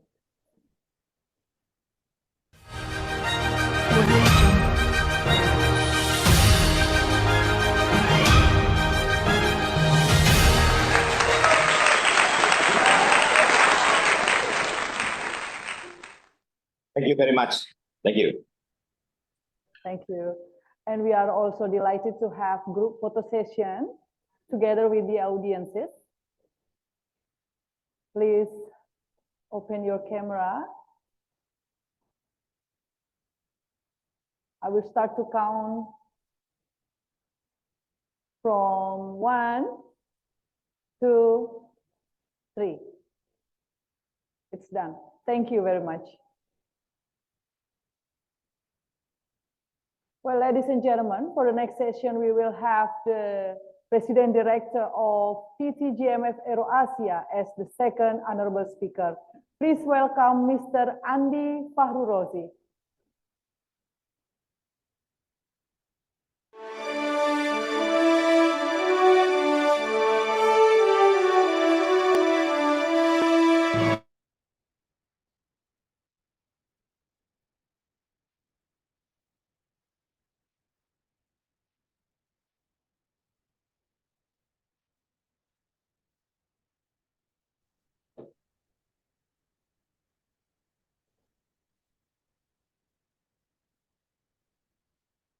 Yeah, good morning, everybody. The Honorable Air Chief Marshal, Bapak Fajar Prasetyo, Chief of Staff in the Indonesian Air Force, Air Vice Marshal Dr. Sungkono, SAMSE, Rector of the Air Marshal Suryadarma Aerospace University, and the Honorable Speakers, panelists, and guests. Good morning. Today, I will present about the MRO industry in 5 points era. I am Andi Farorozi, now is in charge CEO of GMF AeroAsia, and also I am a chairman of Indonesia Association of Maintenance Service, MRO, and chief of PIE in aerospace.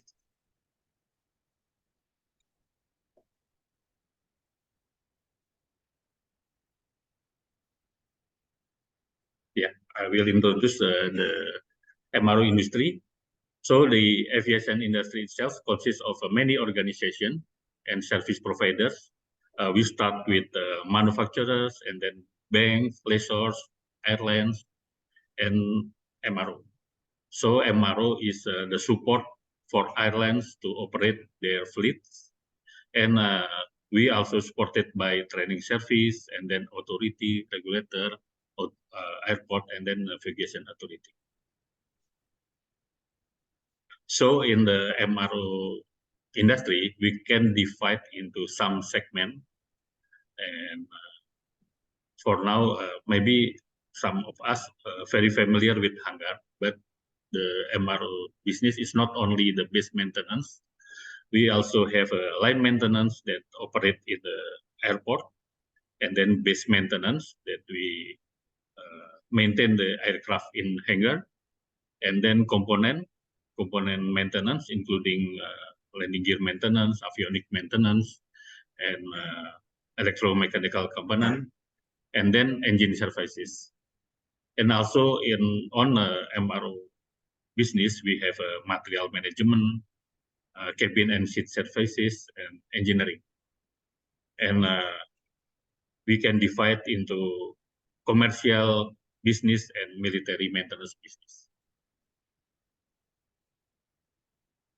And if we will set up the MRO business, we need to fulfill the requirement 5 prerequisites in maintenance. Number 1 is we must have a housing and facility that is include the hangar or the workshop for component and engine, and then equipped with tools and equipment that comply with the requirement from manufacturer. And then we have a personnel trained, qualified, and authorized. So trained by aircraft maintenance training organization, 145 organization, like Universitas Suryadarma. They have a 145 organization, AMTO, and then qualified. The personnel have a certificate and authorized. They have a license.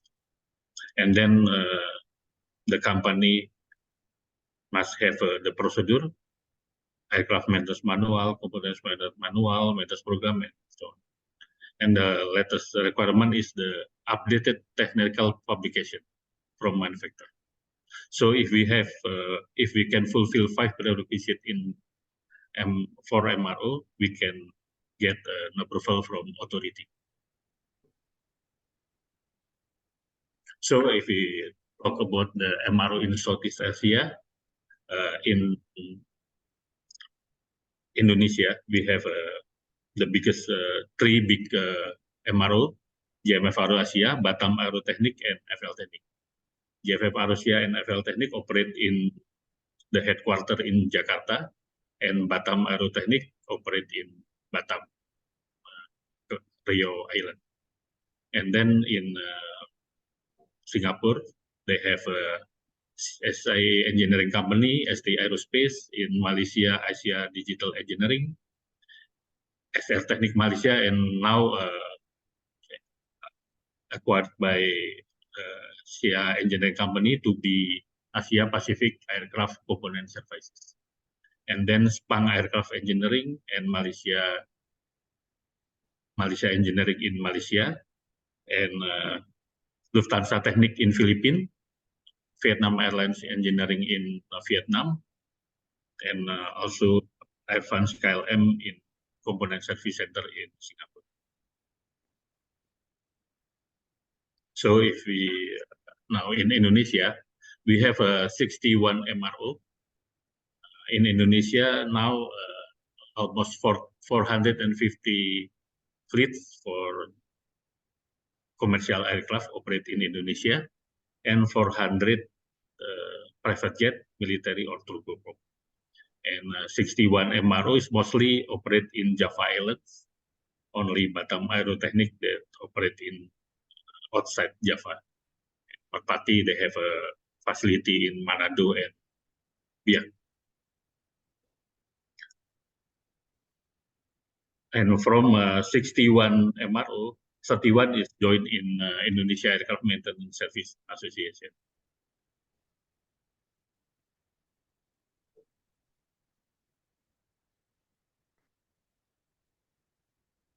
So from 31 aircraft maintenance organization in Indonesia, we divide it into two segments, airframe and component and engine. From airframe, there are a lot of MRO that operate for private, not only for commercial aviation, but also for private jet, helicopter, and general aviation. And then for component and engine, we have a lot MRO in Indonesia that only focus for component and engine, like NTP, Aftec, and Indo Aerospace that is only focus on component and engine. So if we talk about the market in Indonesia, including commercial and defense, now is 49% of Indonesian MRO market is still performed overseas. Only and 54% maintenance performed by domestic MRO. But from this market, from airframe and line maintenance segment, more than 90% is done in Indonesia by domestic MRO. Only less than 10% that outsourced to foreign MRO. So our position in airframe and line maintenance is good in Indonesia. And but for engine and component maintenance, more than 70% is subcontracting to foreign MRO. So the challenge in Indonesia is to develop more MRO capabilities for engine and component maintenance. For the airframe is, I think, is for domestic market is enough. And now some of MRO focus to expand to their foreign market, like GMF now for airframe. 60% of our customer of airframe in GMF is international customer. Only 40% domestic market. And like FL Technic, mostly of their customer for airframe is international customer. But for engine and component maintenance, for domestic market only, 30% we can do maintenance in-house. So we need more investment, more MRO to develop the capabilities for component and engine. So the challenge is how to get investor or OEM to build a facility in Indonesia. So the value is quite significant, more than $300 million per year. We spend domestic airlines spending to foreign MRO. Beside the commercial aviation market, there is still a huge opportunity in the military segment. Currently, most of the maintenance activities are performed by foreign MROs. However, in 2022, the Ministry of Defense issued an official letter to support the domestic MRO to do maintenance for military aircraft defense industry. And now about the adapting technology in 5.0 era in MRO maintenance. So the emerging technologies that will change MRO industry. Number one is artificial intelligence. Now a lot of company develop predictive maintenance in data collection through machine learning and artificial intelligence, including the manufacturer like Boeing and Airbus. They develop the predictive maintenance system to support the daily maintenance, inline maintenance. So we know the symptom of problem in aircraft before the error is occurred. So number 2 is robotics is on the rise. So the robot will assist worker with routine tasks and work precision oriented, especially in the component, NDT, and inspection. And 3D object scanners to create 3D print goods. Now, small part of cabin is developed by or manufacturing by 3D printer. And drones in the sky. Drone can be used for remote aircraft inspection. Some of MRO now is already used drone for the inspection.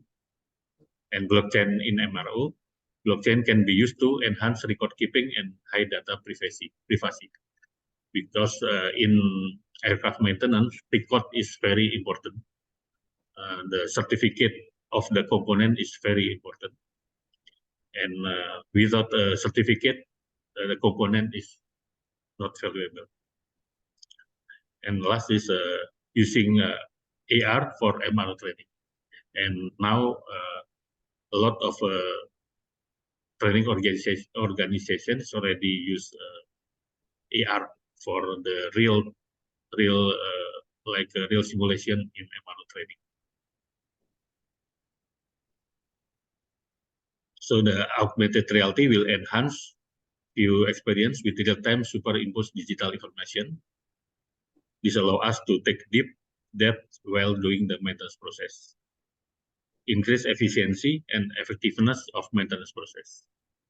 We can see the tools and how it works for the system and enable the task guidance for the new technician in a real world environment. The learning process will be efficient with this tool.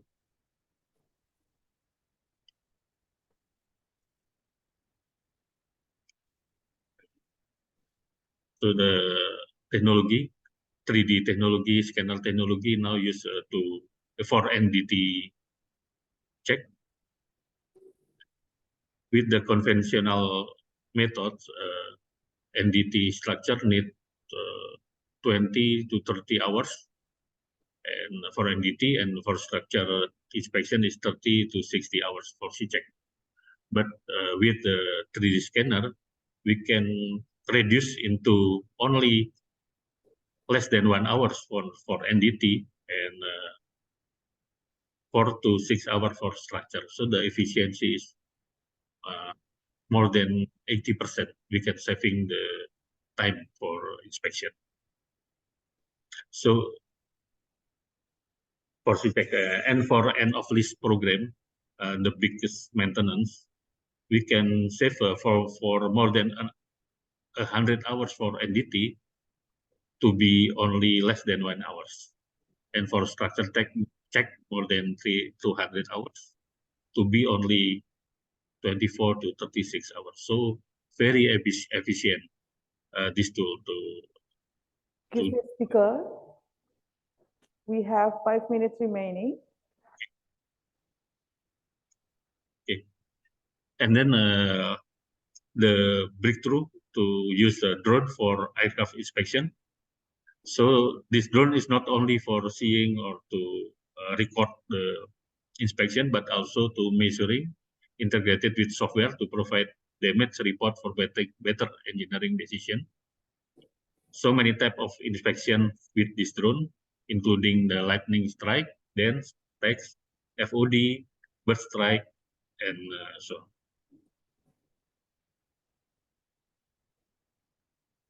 We can use a drone logistic and transportation. So the transportation for like for material between hangar, we can use a drone. And electric vehicle in MRO operation in airside. Now we GMF Aerosia developing a baggage towing tractor retrofit program from diesel to electric. This retrofit program is joint research between GMF and university.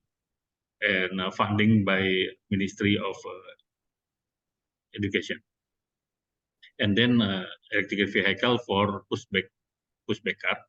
Now the development is the first development is for turboprop aircraft, and now continue for the narrow-body aircraft, and using more electric vehicle in this MRO operation daily, including automatic guided vehicle. All this electric vehicle is developed by joint research between MRO industry and university in Indonesia. Okay, that is for me. Thank you. Thank you, Mr. Andi, for that insightful speech. Your presentation has given us a lot of think about MRO industry in 5.0 era. And as usual, on behalf of Unsurya, we do have certificate of appreciation to the speaker.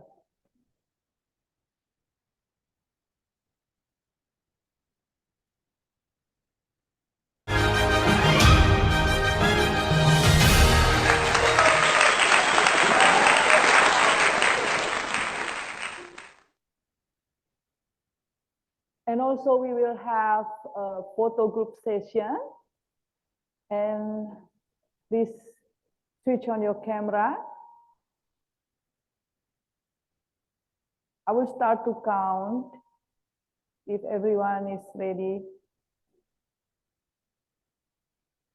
All right, 1, 2, 3.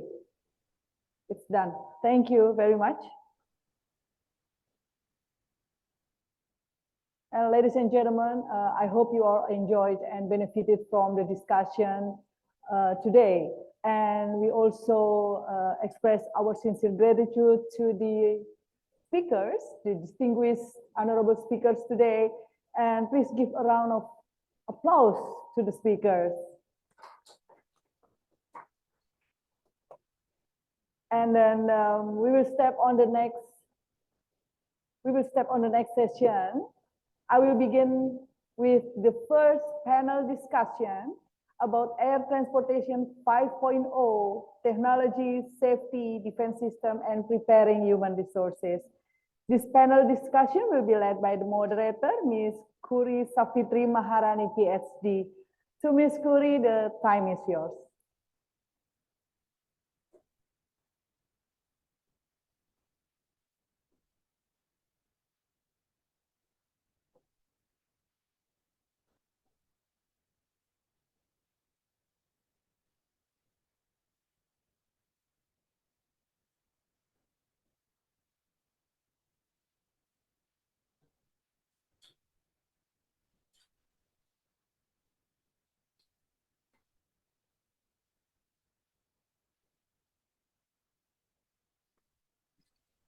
Okay, thank you, Madam MC.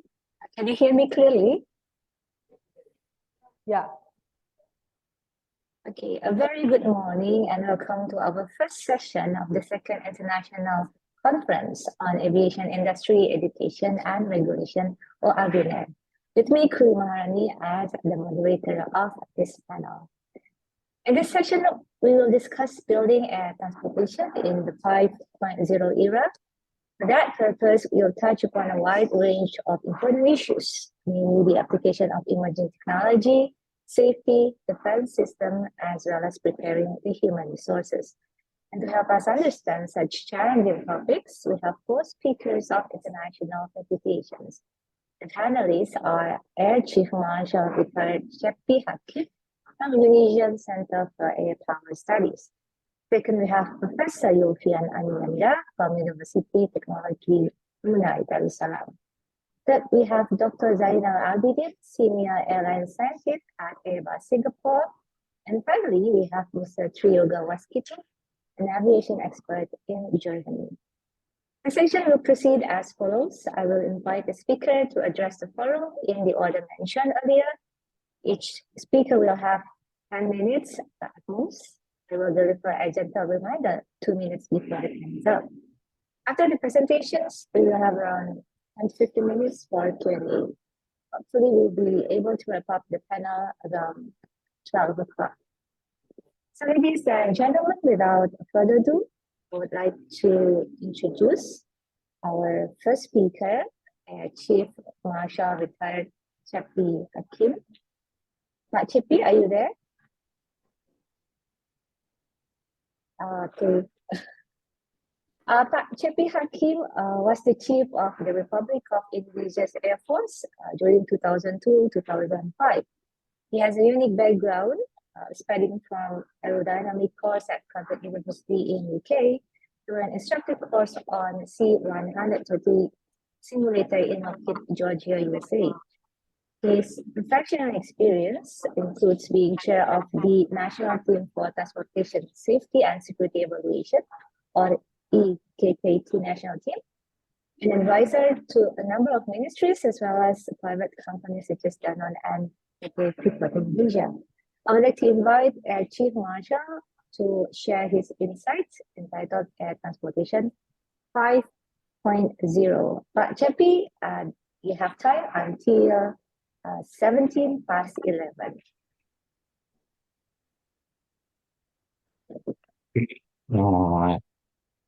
Can you hear me? Yes, I can hear you perfectly. Okay. Radio check. 1, 2, 3, 3, 2, 1. How do you read? Reading loud and clear, yeah?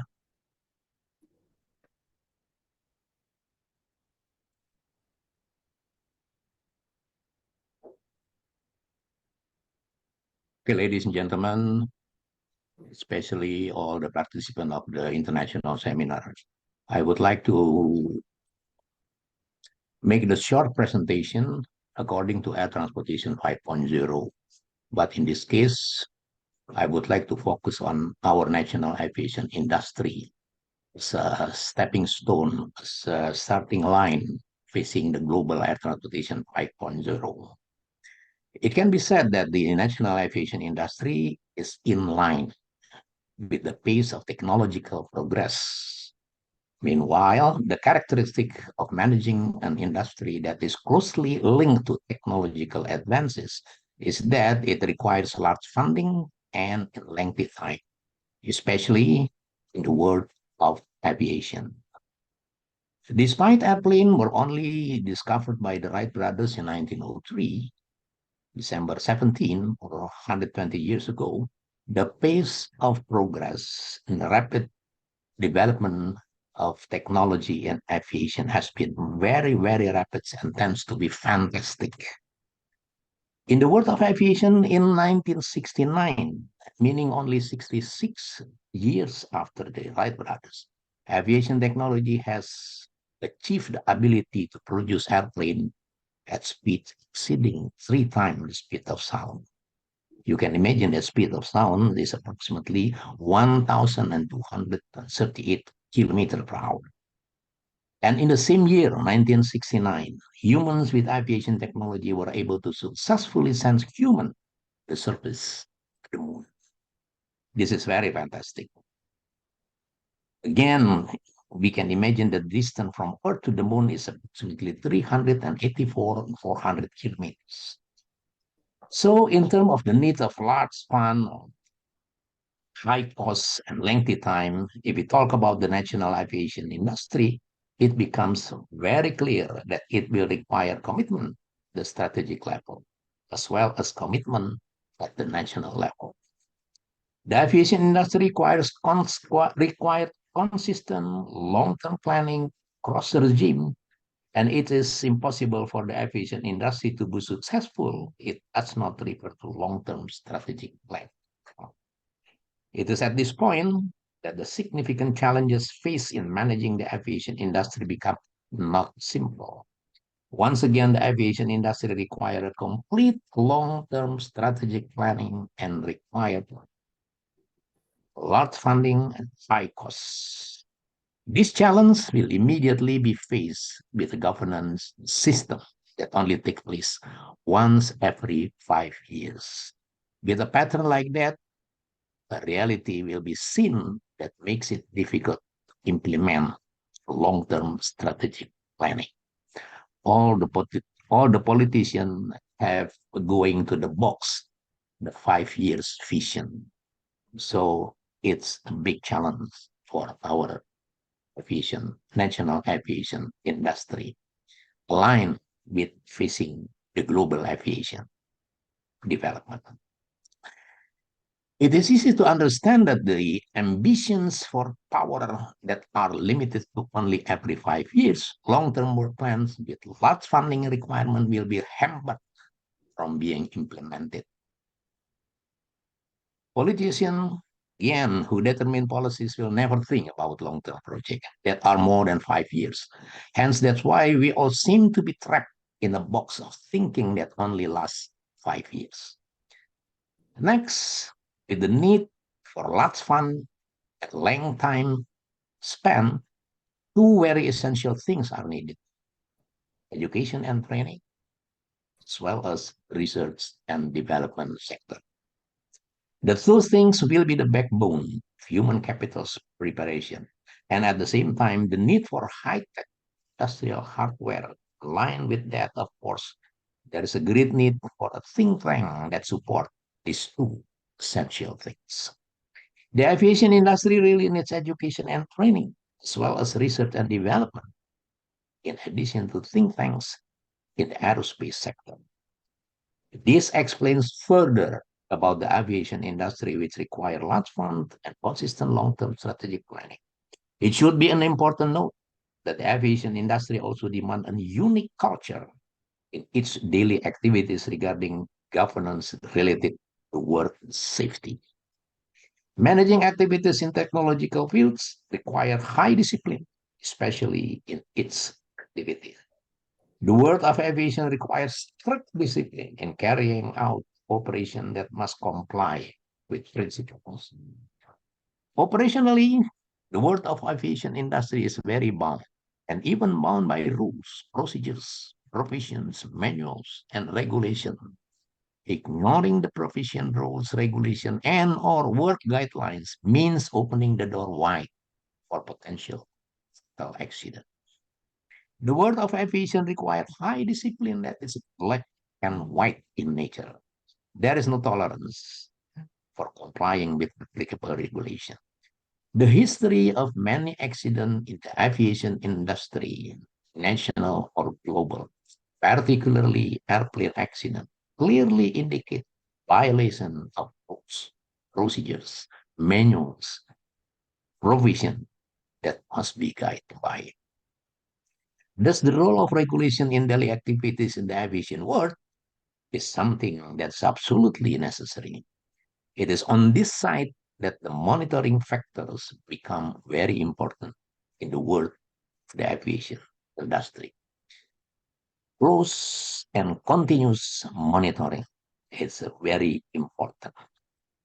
All of this is closely related to the element of human and material safety, closely related to the activities in the world of aviation that contain high risk. That is why the world of aviation is regulated in one international regulatory framework. High-tech required high regulation.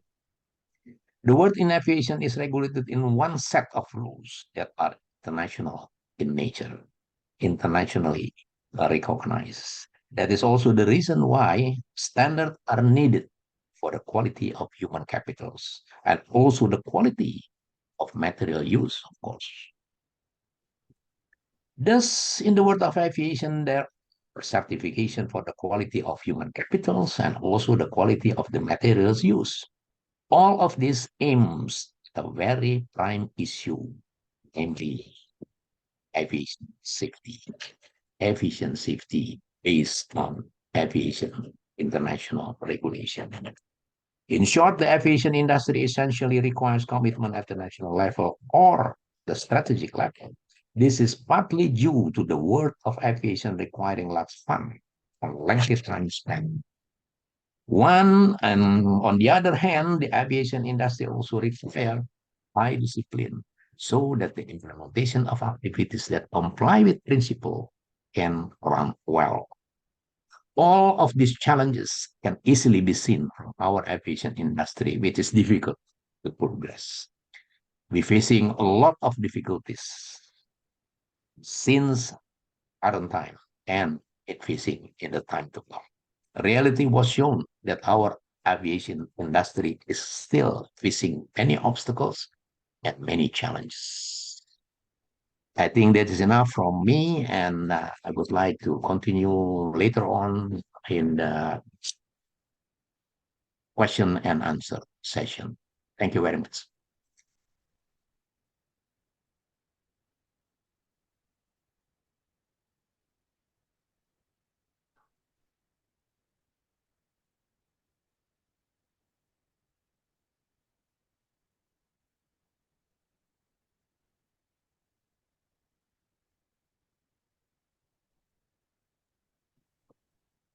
Thank you, Pak JP, for such a brief but insightful remarks, and hopefully we could have opportunities to discuss the rest of your presentations during the Q&A. Ladies and gentlemen, let's move on to the second panelist. We have Professor Dr. Yulfian Aminanda. He is currently the Chairman of Commissioner for PMF Asia and Deputy Secretariat of INACA, Indonesia Air Carrier Association. He has a BA, Masters and PhD from universities in France, specializing on mechanical engineering and aeronautics. His professional experience includes being the Deputy Dean for Research at the Faculty of Engineering and Senate member at University of Technology, Brunei. I'd like to invite Professor Aminanda to share his insights around human and machines collaboration in the aviation industry 5.0. Professor, you have time until 11:27.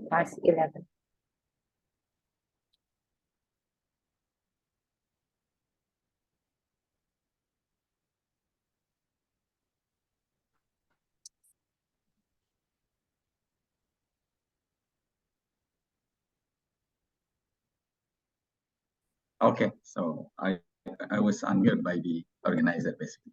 Okay, thank you very much. Assalamualaikum warahmatullahi wabarakatuh. Thank you very much for these moderators and also the member of the panels, especially Pak Chapi, so our well-known specialist in aviation. So my presentation will be in the related to the human resources preparations and profile.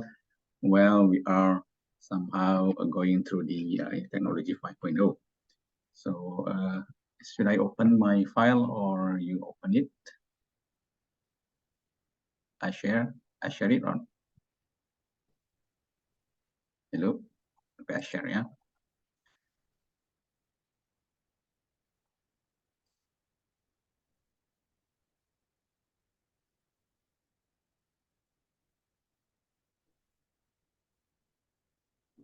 Can you something happen?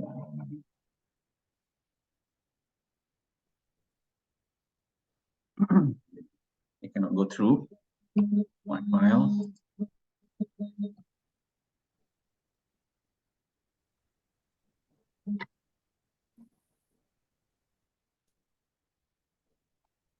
I think something happened with the sharing. Hello? Hello, everyone. I think there's some problem with the sharing files. From the organization, what's wrong with the sharing? Hello? I think something wrong with the sharing file, so I cannot click it and so on. It didn't move.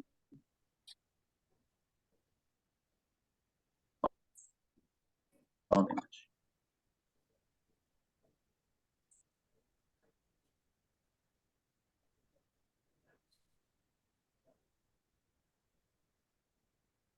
Yeah.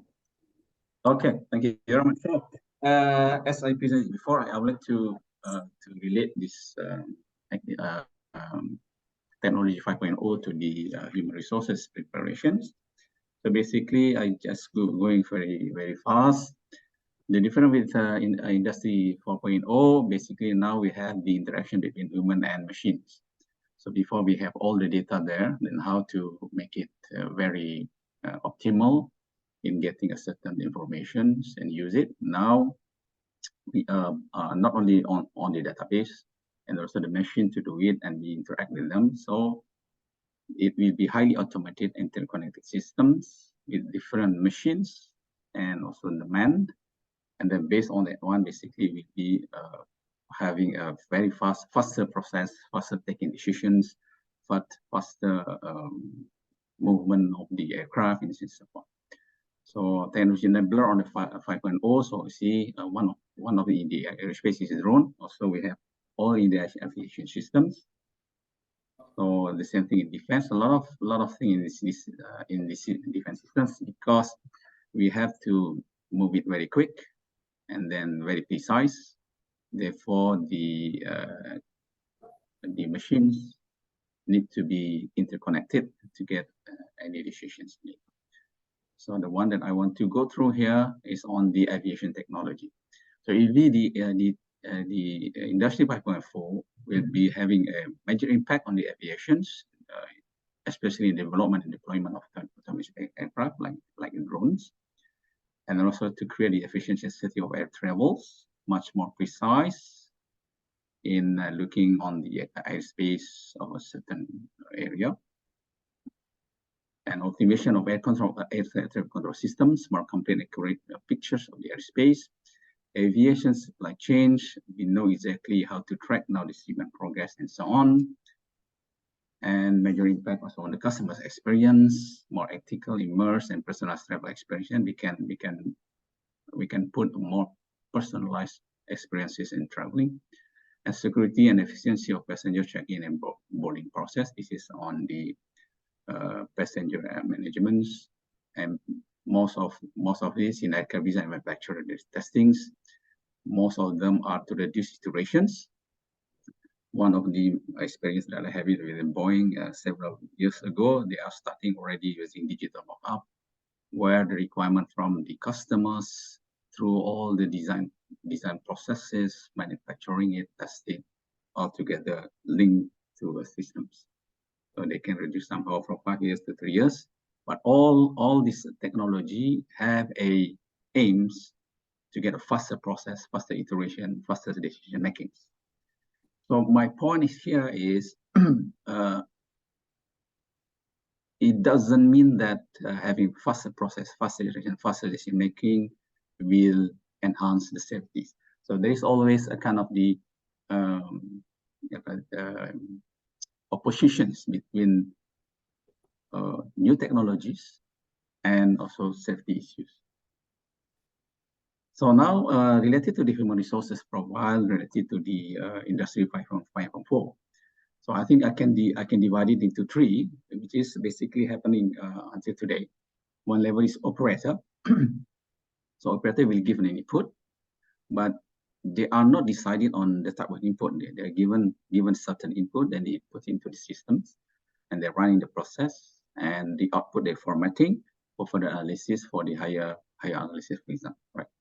So this operator, you have the system, you input it, you get the outputs and given to the next level for the analysis. The second one is a designer. So you decided on the type of the values, the input, for example, they decided this is the input I have to put it. They can create the processes available commercial platform. Basically, they can create as a designers the platform, right? And process, or they know exactly what is the available platform, what is inside of it, and then determine the output types. And also, if they want to do a certain design thing, then they are able to determine the output types for a specific design purpose. So this kind of designer has a high value skills, right? Skill required, principle to advance design knowledge and its process, system creators, and so on. So I think this one, we call it high value skills. Then the next one is the analysis specialist. They are the analyzing input. So they know exactly the input, they're analyzing whether the inputs are correct, familiar with the process, they know what is the process is. and then they can analyze the output. So the output come out, they can analyze it, the time is be determined, and they can analyze it. They need advanced knowledge in process. Again, this is high value skill.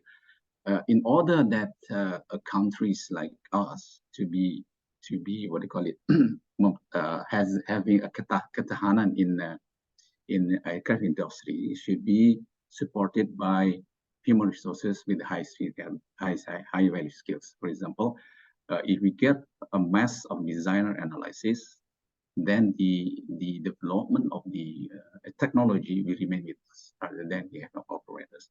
As I said before here, so there is also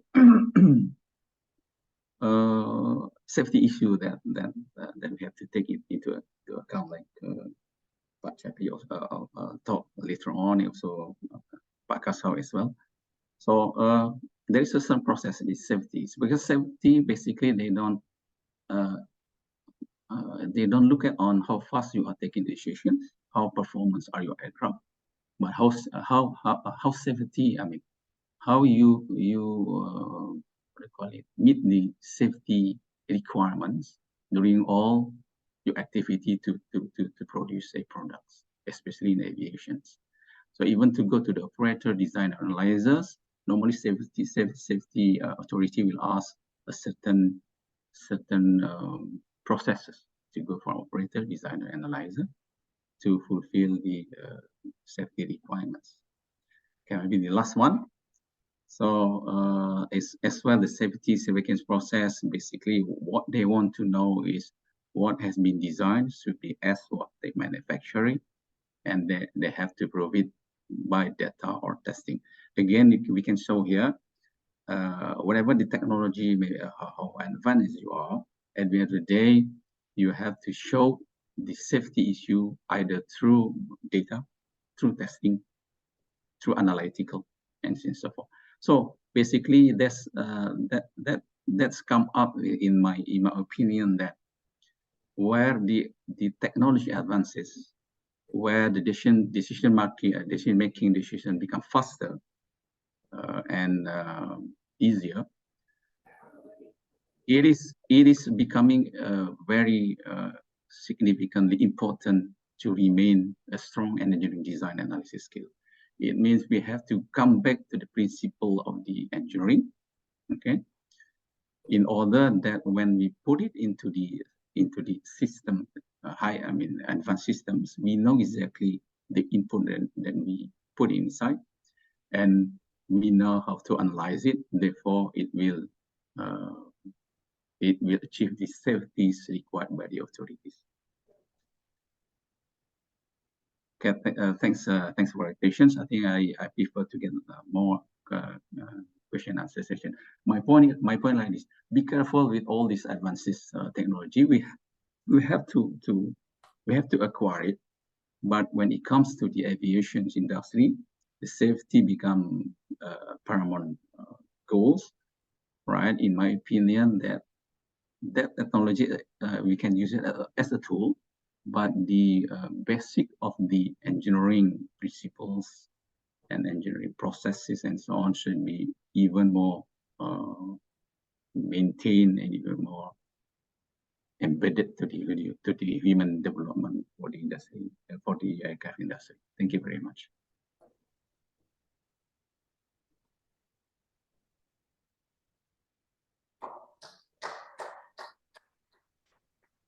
Okay, Professor Avinanda, thank you so much for such insightful remarks on the importance of human resources for the resilience of aviation industry, and also the warning on the repercussions of technology. Ladies and gentlemen, moving on to the third panelist, we have Dr. Zainal Abidin. He is currently the senior airline scientist at Airbus. He held PhD in Aerospace Engineering from Delft University in the Netherlands and ABA from Institute Technology Bandung. Before joining Airbus, Dr. Abidin served as a lecturer at ITB and moved to become manager at Lufthansa Singapore and became a flight operation engineer at the Emirates Airlines Abu Dhabi. I'd like to invite Dr. Abidin to share his insights on the airline digital twin. Dr. Abidin, The time resumes until 11:40.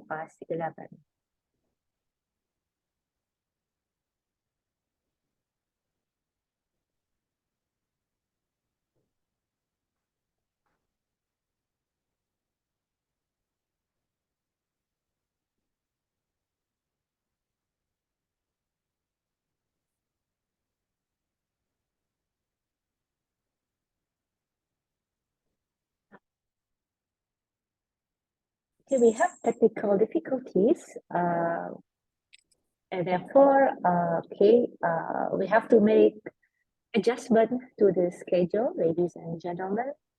We are trying to figure out the problems with the next speaker, Dr.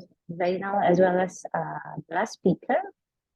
And therefore, the organizing committee has decided to move the schedule, the Q&A schedule, forwards, and later on we will have the remaining two presentations. Okay. So before we proceed to the Q&A session, I would like to invite the online participants to take part in the discussion. Please send your questions via chat box on Zoom. Yeah, you can find the chat box on the toolbar at the bottom of your screen. And while we are waiting for the questions from the audience, I will begin this Q&A by asking our two panelists to provide a brief assessment on this question. JP and Professor Aminanda, are you there? Are you ready to receive my question?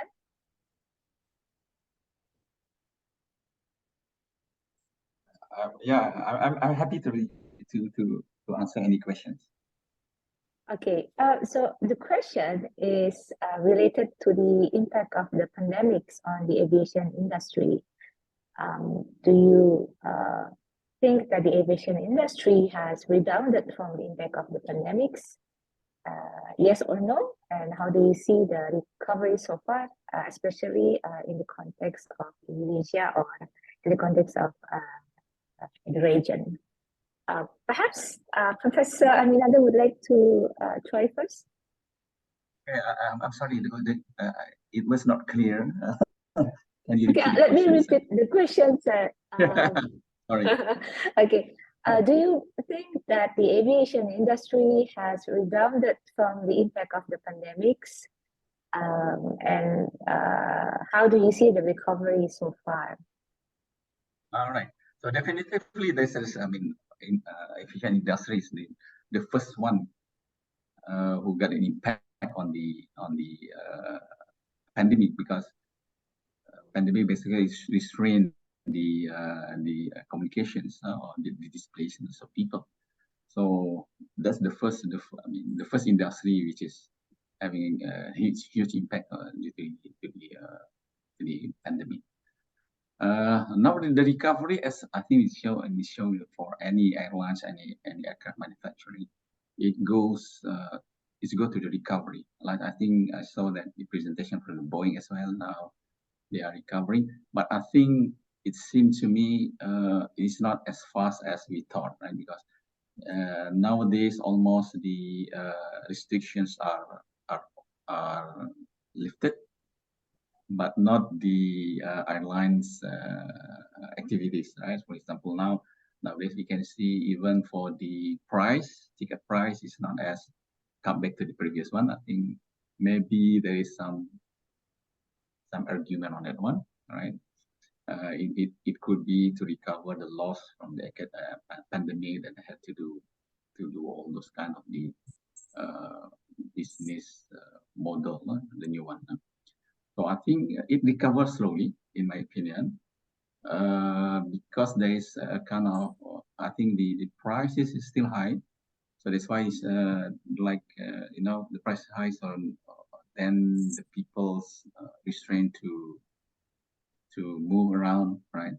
And so forth. I think the sign is good, but I think it's not as fast as that we can expect. Thank you for the assessment, Professor Aminanda. We try to contact Pak Cepi for his assessment as well. Okay, Pak Cepi, are you there? Okay, Pak Cepi seems like he's having something else. Okay, we still have difficulties contacting our third and fourth panelists. Pak Yofian seems like there are only the two of us available for this discussion. I will try to get more questions from the audience. We have, okay, let me remind the audience again, you can post your questions on the chat box. So you write down your name, your institution or affiliations, as well as your comment or questions in the chat box so that the organizing committee could choose which questions to be brought up. Okay.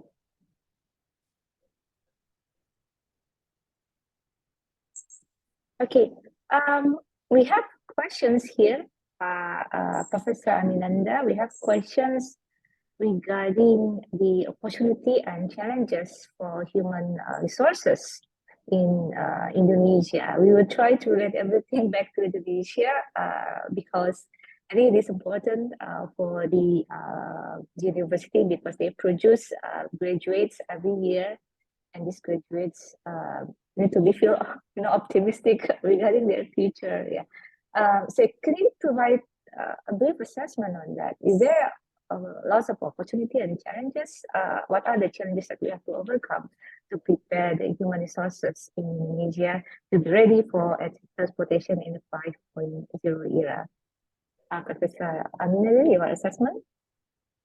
Okay, so basically based on my experience working in TTDI 7 years ago, 7 years. So I think as I said before, I think when we look at the human resource profile, operators, designers, and analyzers, I think we are good on that. In a sense that if there is no changes, we are good in terms of having a basics engineering and technical knowledge of it. So I was in ITB 1 year before, and so on. I think somehow I supervise some students at some universities. The basics are good back on, I think I was in 90 something to 2000s. All right.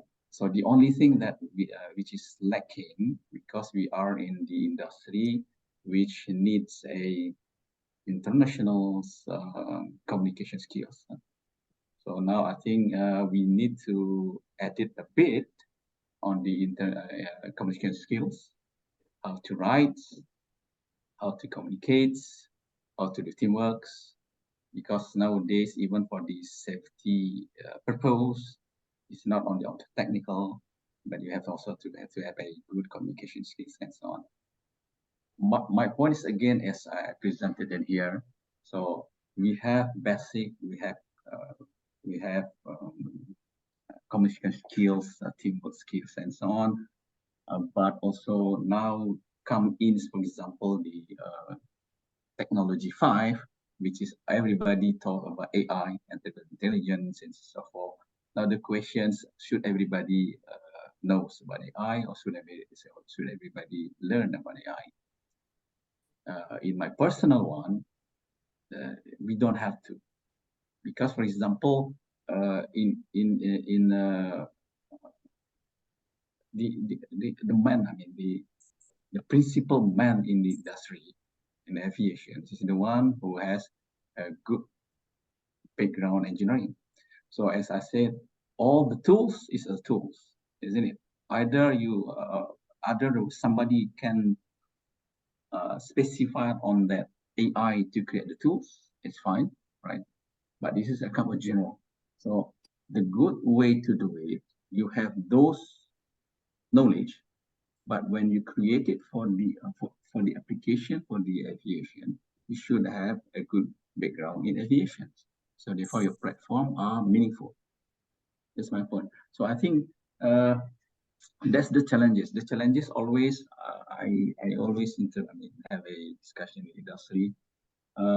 They always like us, the graduates should have a, before like knowing a certain commercial software, for example, to calculate the structure of the aircraft, right? I said yes, but in terms of the basic one, what is the finite element and so on. But in terms of operating it, there is a lot of commercial there. So they should know only what is the commercial, what is the principle of the software, but they have to have a good basic on the finite element stuff. Now it's come to AI, right? Now industry asks, you graduates should have a good in AI. We have to balance it, unless if really we needed AI and all those things within the engineering background, then we have to stretch the year of the studies, in my opinion. Don't reduce it the technical to get on it, or those additional AI and so on. It should be before going to industry. So there should be a kind of the somehow bridge here between graduations and before going to the industry, where certain industry want exactly what is the needed by industry to be taught to the students. I think this one has been successfully done, for example, in Malaysia. So they have a kind of aerospace leader program, something. So the graduation will go through like 6 months to 1 month, for example, organized by industry, for example, to know about finite element of certain software. So this one that's a good strategy to do, and government paid for the salaries during 1 month and before absorbing to industry. So I think that's the dilemma in universities. More requirement asking for our graduation, which is may not be the essence of the knowledge in engineering certain area, and then still same year. So I think this should be finding a certain way to do it to cater with the technology part.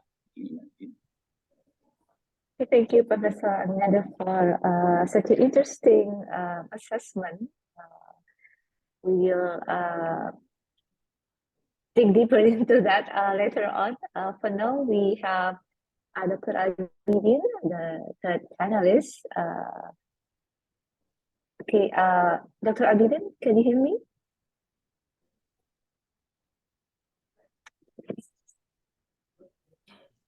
Yes, I can hear you.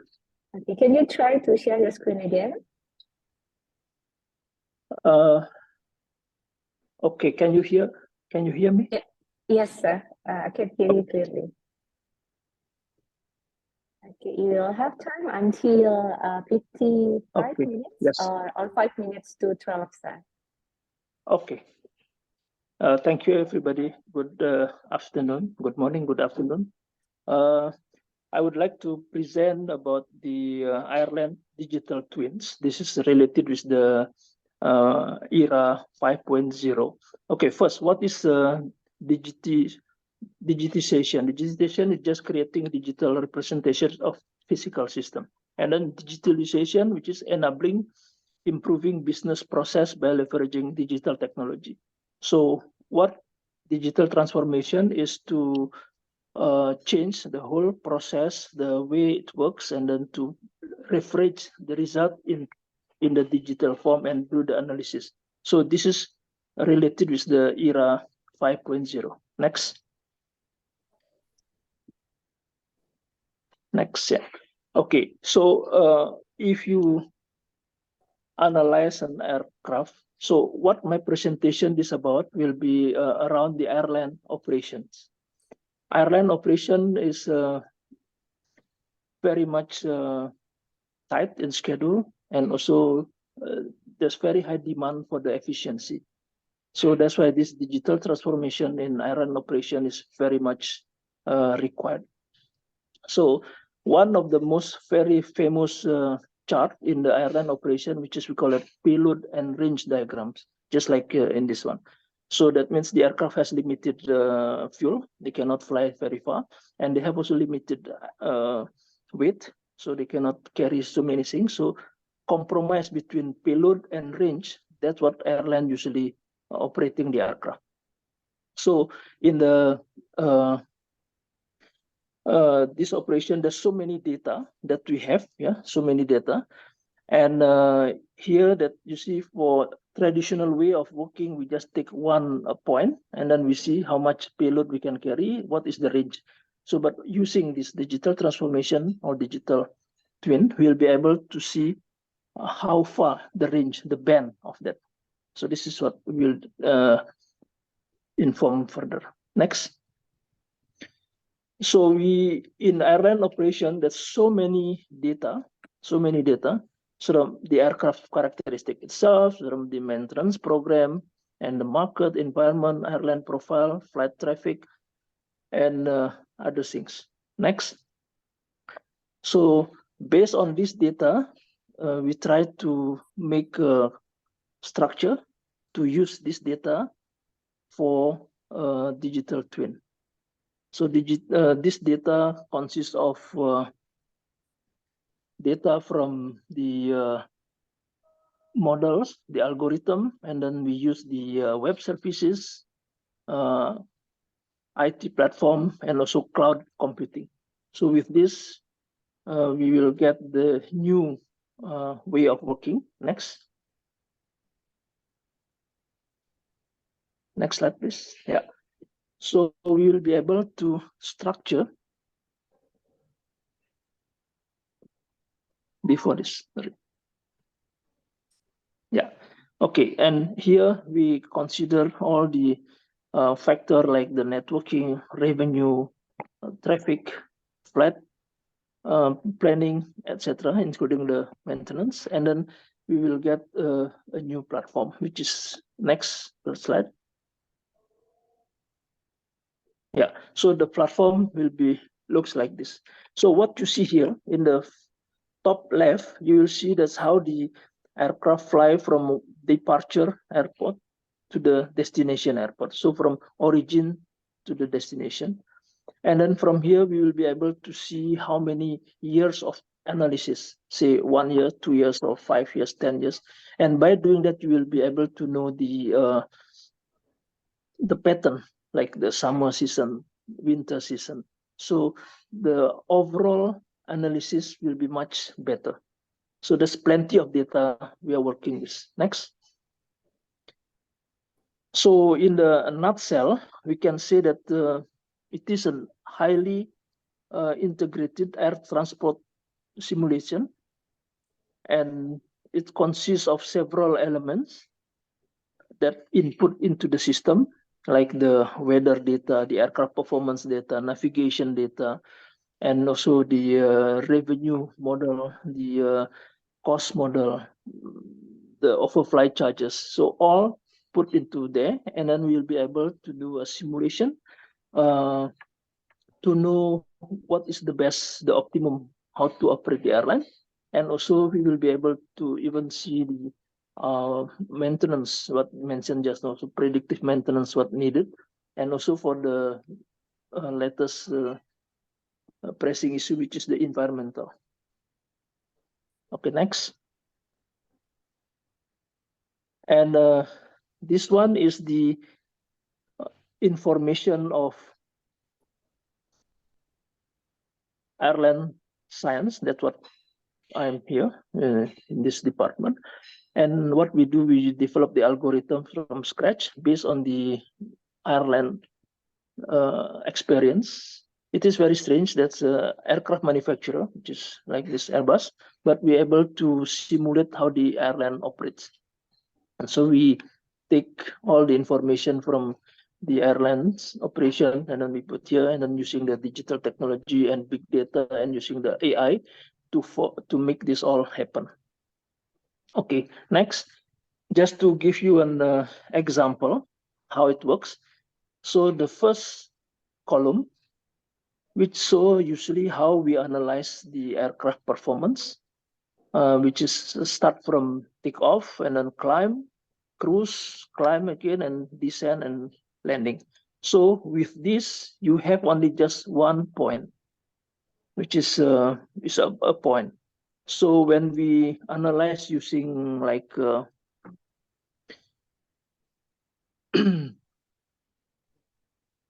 statistical data, because in aircraft, they're flying inside an atmosphere. So there is a statistic of wind that changes along the aircraft flight path. So with this, when we just use a statistical wind, we have only just a line. But using the daily data, which is we have something like 15, 20 years of atmospheric data, and we'll be able to simulate what happened during certain day, certain time, certain season. And so by doing that, we will know the spread of the operation, aircraft performance, or efficiency of the aircraft during the flight. Next. So this is an example. We find the distance, sorters, and the payload is better. So using a statistical wind, you can see that the distance is about 9,432 nautical miles in the left bottom. And by using this, the historical wind and plus the statistical analysis, we'll be able to see that the value of the distance is just 9,250. What that means, the distance is shorter, and then by distance shorter, we'll be able to carry more payload, which is the revenue for the airline. For example, the left one, which is the payload only 180 passengers, and the right one is 180 passengers plus, or even able until 235 packs. So we will be able to see what is the maximum condition of that. Next. So this one is another information of the flight from Sao Paulo to Dublin. Sao Paulo in Brazil to Dublin, Ireland. And this also you can see the distance, the spread of the distance and the spread of the payload. Next. And using traffic data, using technical analysis, we'll be able to analyze more detail of how the airline operates. Next slide. And sorry, next slide. This is the visualization, more detail of each phases. So you can see this during the climb phase, cruising phase, which is the horizontal line, and then until near the descent, and so this all able to be shown in great detail. Next. Excuse me, Dr. Abidi, you have 2 minutes left. Yes, okay. Next, okay, we just skip this. Next slide. Sorry, just before that, there's just one. Okay, yes, before this, sorry. One more. Yeah, okay. This is a very interesting case where this flight will be the longest flight that will happen next year, which is from Sydney to London.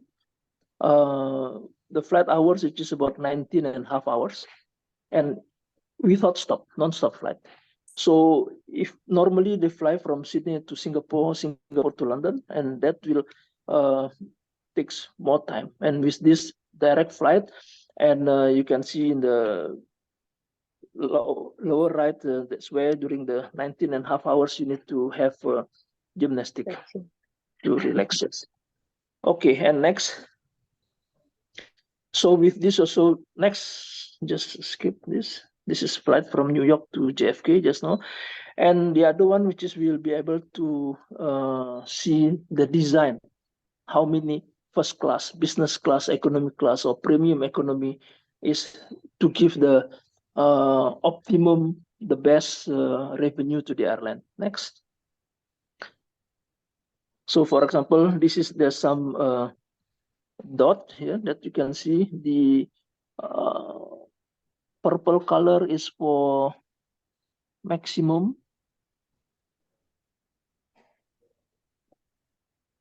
and the maximum revenue, which is the red one. So by doing that, you see that certain combination business class and economy class seating configuration, the airline will be able to get the maximum revenue. Okay, just the next slide, last one. So this we invent the wheel, yeah.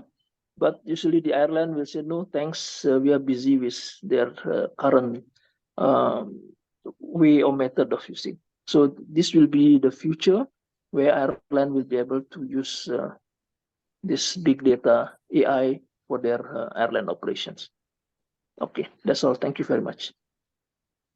Thank you, Dr. Abidin, for explaining to us how technology, especially digitalization in the aerospace industry, can generate data on shorter distance, more payloads, more benefits to the industries. Okay, we are waiting for the fourth panelist. Okay, but unfortunately, we not been able to contact him. And for now, we are taking questions from the audience.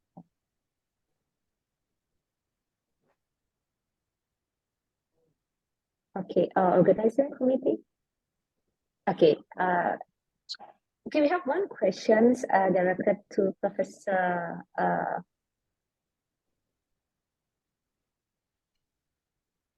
Okay, directed yes. to. Okay, can you read the Aminanda? question? Can you read the question? Yeah, I'm reading it now. Okay. Okay, so the question is from Pak Budi Aji. It is directed to Professor Yulfian Aminanda. The question is, what do you think about the role of computation analysis on the Industry 5.0, especially on technology enablers? Professor Aminanda, do you think you can take that question? Yeah, technology in what? Sorry, the last. The last. Okay. Okay. Let me just clarify with the organizing committee. Is the question directed to Professor Aminanda or Professor Abidin? I think it is for Professor Abidin, right? Okay, because this one is about technology enablers, not about human resources. Okay. So let's try again. Dr. Abidin, the question is, what do you think about the role of computation analysis on the Industry 5.0, especially on technology enablers? I think the one enablers, who okay. Yeah. posed the question would like you to identify what are the technology enablers, and can you tie that up to Indonesia, yes, like as a priority technology that we need to master? Okay, thank you. Okay.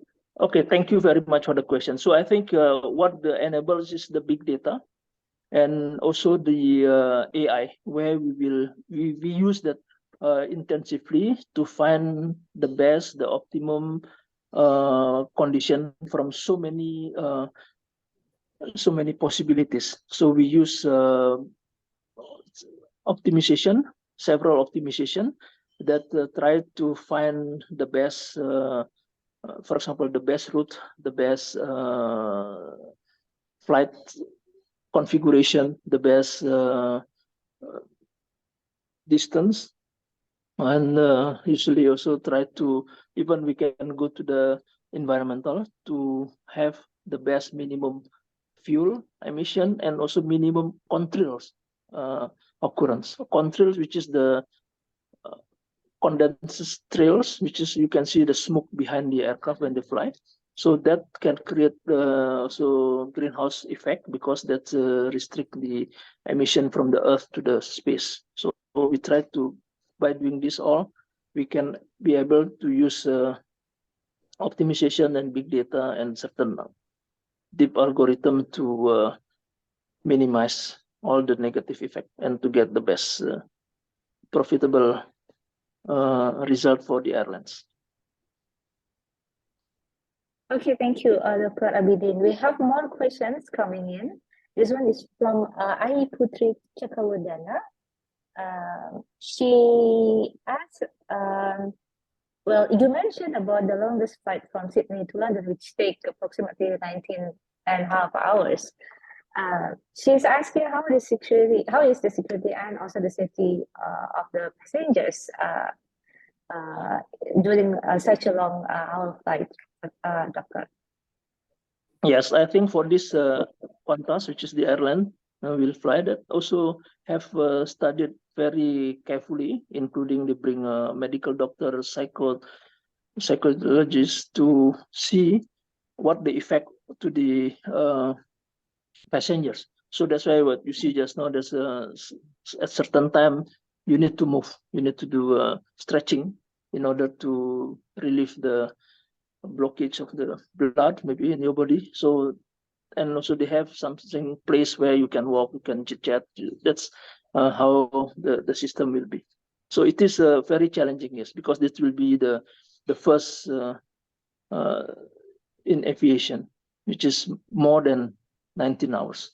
Currently, the longest, which is from Singapore to New York, which is 17.5 hours. That's quite a lot. I remember doing a long hour to doing my PhD professor from Singapore to London, and that was like very excruciating. Okay, Yes. we have other questions. This one is for this one is from Pak Imran Nursyadi to Dr. Abidin. Exploratory data analysis, or EDA, can be a useful tool in identifying patterns and factors that contribute to accident. Safety is the top priority in aviation to ensure safe takeoff and landings for every flight.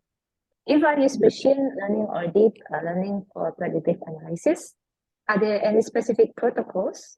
So we have two questions, Dr. Abidin. First is, are there any specific protocols to ensure the safety and reliability of machine learning or deep learning models that use traffic data? That's the first. And the second is, have there been any successful cases where big data analytics and machine learning can significantly improve air traffic operations and maintenance? Okay. Which one do you prefer to address first? Yes, okay, we gather a lot of data, that's true, and we work closely also with Eurocontrol to have their massive data, and so we do analyze the data, and our system have plenty of this server to gather with this big data, and it takes some time to calculate that. And usually we do the analysis and we see what the regulations say and whether the result comply with the regulation or not. So this is very important, that the result still within the boundary of the regulation.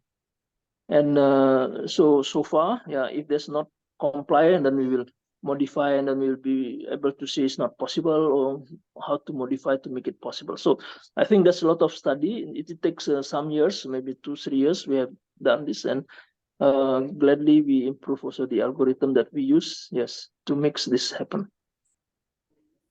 Thank you, Dr. Abidin.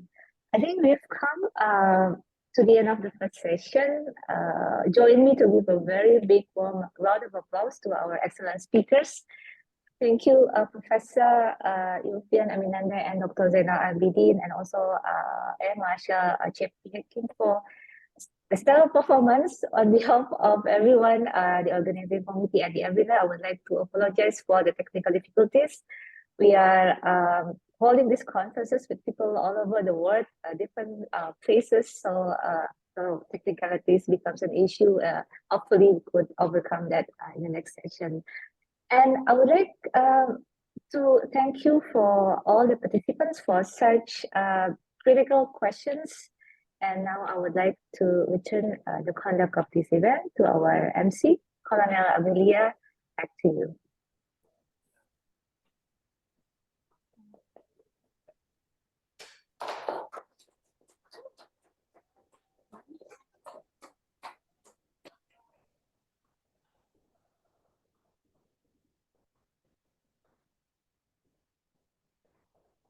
Thank you, Ms. Kuri, for directing the first panel discussion successfully.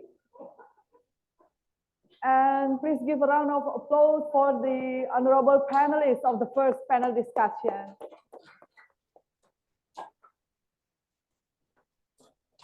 Well, ladies and gentlemen, now I would like to step on the second panel discussion, which brings a topic concerning the efficient supply chain and smart MRO. In this panel will be led by the moderator, Dr. Engineer Mimi Marlina, MT. I will give this session to Ms. Mimi. The time is yours.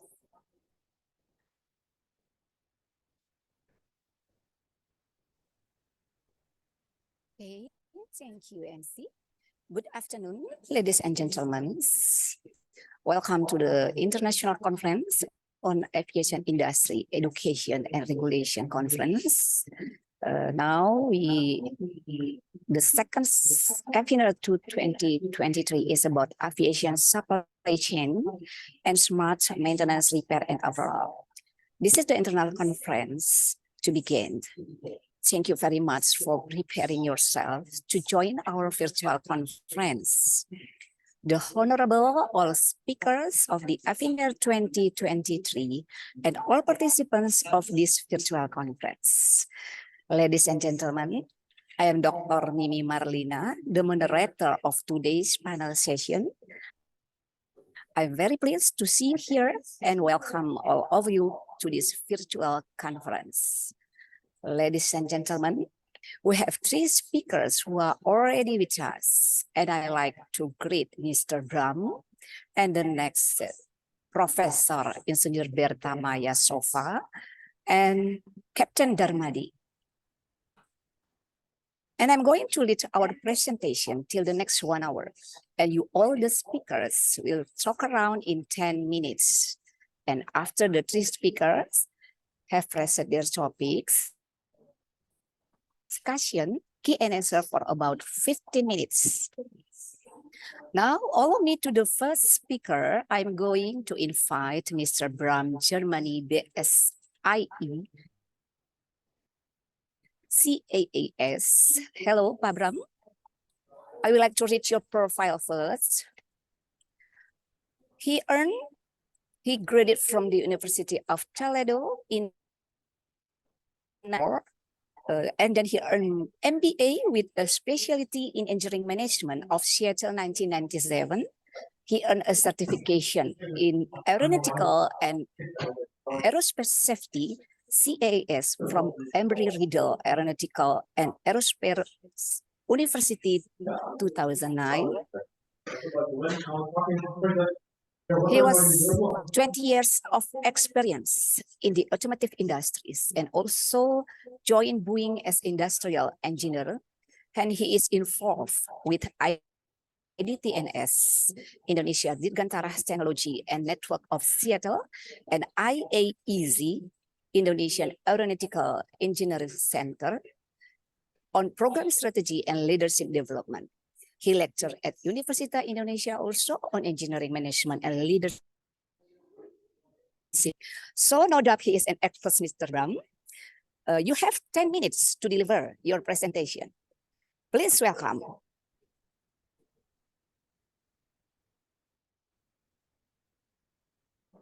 Hello, Pak Bram. Please unmute your microphone. Okay. Yes. Thank you. Thank you. Thank you, Dr. Mimi. Thank you for the introduction. All right, I will be really short. It's about 10 minutes for my presentation. And I will start with the share screen. Let me share screen really quick. Sharing. All right, I go to speak. Let me just read past that. I'll be back. All right, a second. All right, I will start with the supply chain and the aviation industry. This is very interesting topic. I hope you can hear me. And the aviation industry is really get impacting with the supply chain that's going on right now. The prediction prior COVID and after COVID, is basically probably possibly about 2 or 3 years from now, still it's going.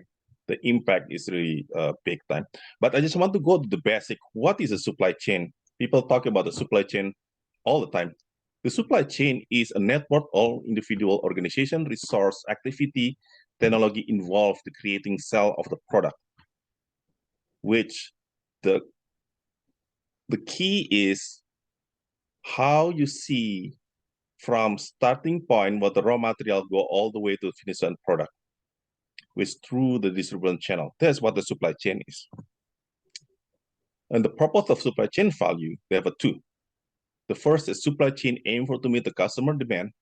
Second is value chain seek for add value the product itself, inherit of the value itself, which by definition is a demand.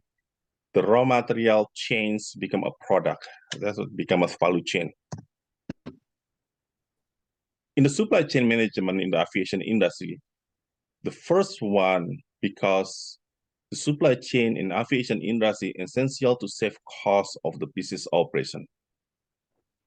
That is the one of the key. Second one is the outsourcing is one primary reason to reduce profit margin of maintenance repair operation of the MRO. With this is the way how we adopt how the chain of the supply supply demand from the start to the end is really important. We cannot break that. And I will show you something about the fundamental of the supply chain itself. All right, this is the fundamental of supply chain. In the aircraft industry, we have the airplane design. Then we start the production of the airplane. We deliver to the airlines, we get the money. And then the airplane is going for commercial, they got the commercial flight, and they have to maintain and repair of the airplane. Then the cycle is going through. If you see the chain of each individual area, there's a supply chain support. The 6 items that in the fundamental supply chains, the source of the raw material is really important. It's the key. Before we build the airplane, we have to know where the supply chain is going to be, where it's coming from, how we get that supply chain. The second one is basically what is the material for the basic part. It depends which supply, it depends with the design of the airplane, that supply chain become really important. Then the number 3 is combine those basic parts to create the product. Each individual product, each individual part will be create a product that is important, change the value of the product itself. Number 4 is the order fulfillment of sales. Deliver the airplane, commercial flight, that is basically fulfillment of sales. Product delivery is number 5, which is when we fly that. But one thing is really important is the MRO, maintenance, the repair, customer support, and return service. Why is MRO is important? Because when we have the airplane, the life of the airplane 25 years, but we have to maintain that airplane, make sure that the flight condition be able to support the supply chain, be able to support the airline, the passengers. Every single things that impacting the supply chain will be bad. And that is what the fundamental supply chain is. The supply chain and inventory at the MRO is very critical. When you have the airlines, you're running the airlines, you need to have a running business, critical, smooth running business. Unlike the raw material, inventory does not become a part of finished good for the customer. Because like the airplane have to fly, they cannot stay on the ground all the time. As soon as the flight landing, as soon as they have to fly, that create the income. when something happens, if like a mechanic issue or something issue, they have to ground the airplane. Within the second that they grounded the airplane, that is money. That's what the importance of the MRO. Supplies, spare part, material for routine maintenance repair operation, like I said before, is really critical. Just one bolt can cause a big things. One delay on the airlines can cost money. That's how critical supply chain inventory is. And there are 6 of the supply chains right now. Potential lack of transparency, waste due to inadequate production cycle, unsatisfied business partner customer, loss of or delayed goods, increased customer expectation, the silence of sudden change in supply chains. Then you see that what happened with what we have on the COVID-19, changed the supply chain from the start to finish, from the raw material to the product. Now we see it. Now why the price is increasing just because of the supply chain is changed. Because now we lost the people, we lost the human resource, we lost of the expertise. And then with the increasing of the low labor costs in the MRO, especially in Asia, that's one of the panelists that's talking about the MRO in Asia is growing. But the thing is that when you're growing with the growing market, but you have to support with the expertise. That's one of the items that I said. Greater globalization comes with a challenge in experienced workforce, regulator oversight, immature logistic network. That is a bottleneck right now in everywhere. And the customer expectation in rising more competitor, entering the market, offering numerous choice of the customer to adapt, change, deliver high customer expectation. And for the take advantage of this shift, deep competitor research, knowledge of new technology, customer behavior, connecting customer supply is really important. And that's what customer expectation of the MRO supply chain. Why it's very critical to have supporting the maintenance of the airplane, because that is the key on how we move the supply chain. The inventory management, the supply chain in aviation is basically the critical aspect in aviation industry that company have too many supplies. In the contrary, more inventory can lead delay. Result Mr. of this by that. Mr. Bram, yes. 3 minutes left. Perfect. Yeah, all set. And the MRO can identify the cost of action, balance the inventory by holding it efficiently, that's what the key. Balance inventory is the key because each part is expensive. There are 2 strategic global partnership. One is technology partnership, manage the MRO process and border supply chain. Augmented reality help to train the MRO mechanic and repair practice. It's basically aviation industry comes success in the international growth by building global partnership. On the summary, supply global partnership is a key successful strategy international, especially now. 3 critical: meet customer expectation, be able to manage inventory, strategic global partnership, and MRO provider must be stay informed, responsive, and agile. I think this is my last, and thank you very much. And back to Dr. Mimi. Thank you very much for the time. Thank you, Mr. Bram. Give applause for him. And Mr. Bram, recent supply chain in the aviation industry include from fundamental value chain and also through the competitive advantages for the company and also save costs. Okay, please stay, Mr. Bram, with us. And we move to the second speakers, Professor Insinyur Berta Mayaso, ST, MSc, PhD, IPU, ASEAN Eng. She graduated from Chemical Engineering, Universitas Gadjah Mada, Indonesia. And Management of Production, Logistics, and Transportation, Chalmers University of Technology 2004, graduate with distinction. And from University technology Norwegian industrial ecology and energy behavior. She is honors and awards best paper award in box supply chain management. 5,000 Indonesia best scientists index distinguished women in industry and academia award 2021. The industrial management IEOM Society Maritime Economics and Logistics Editor's Choice Award 2020. And the last one is Management of Production, Department of Transportation and Logistics, Chalmers University of Technology, Sweden, and Industrial Ecology from University of Technology, Norway. Thanks for you, Professor Bertha. 10 minutes. Okay. Thank you very much, Dr. Mimi. Good afternoon, everyone. Can you hear me fine? Great. So I'm just directly go to my slides. So based on the theme that we are discussing today, so please allow me to take the aviation MRO for supply chains. Before that, I would like to introduce you that the supply chain has been got very in the different diverse domains. I think Pak Bram has mentioned or just reviewed to us the basics of the supply chains, but now I would like to extend that the concepts or the principle of the supply chain has been applied in the diverse area.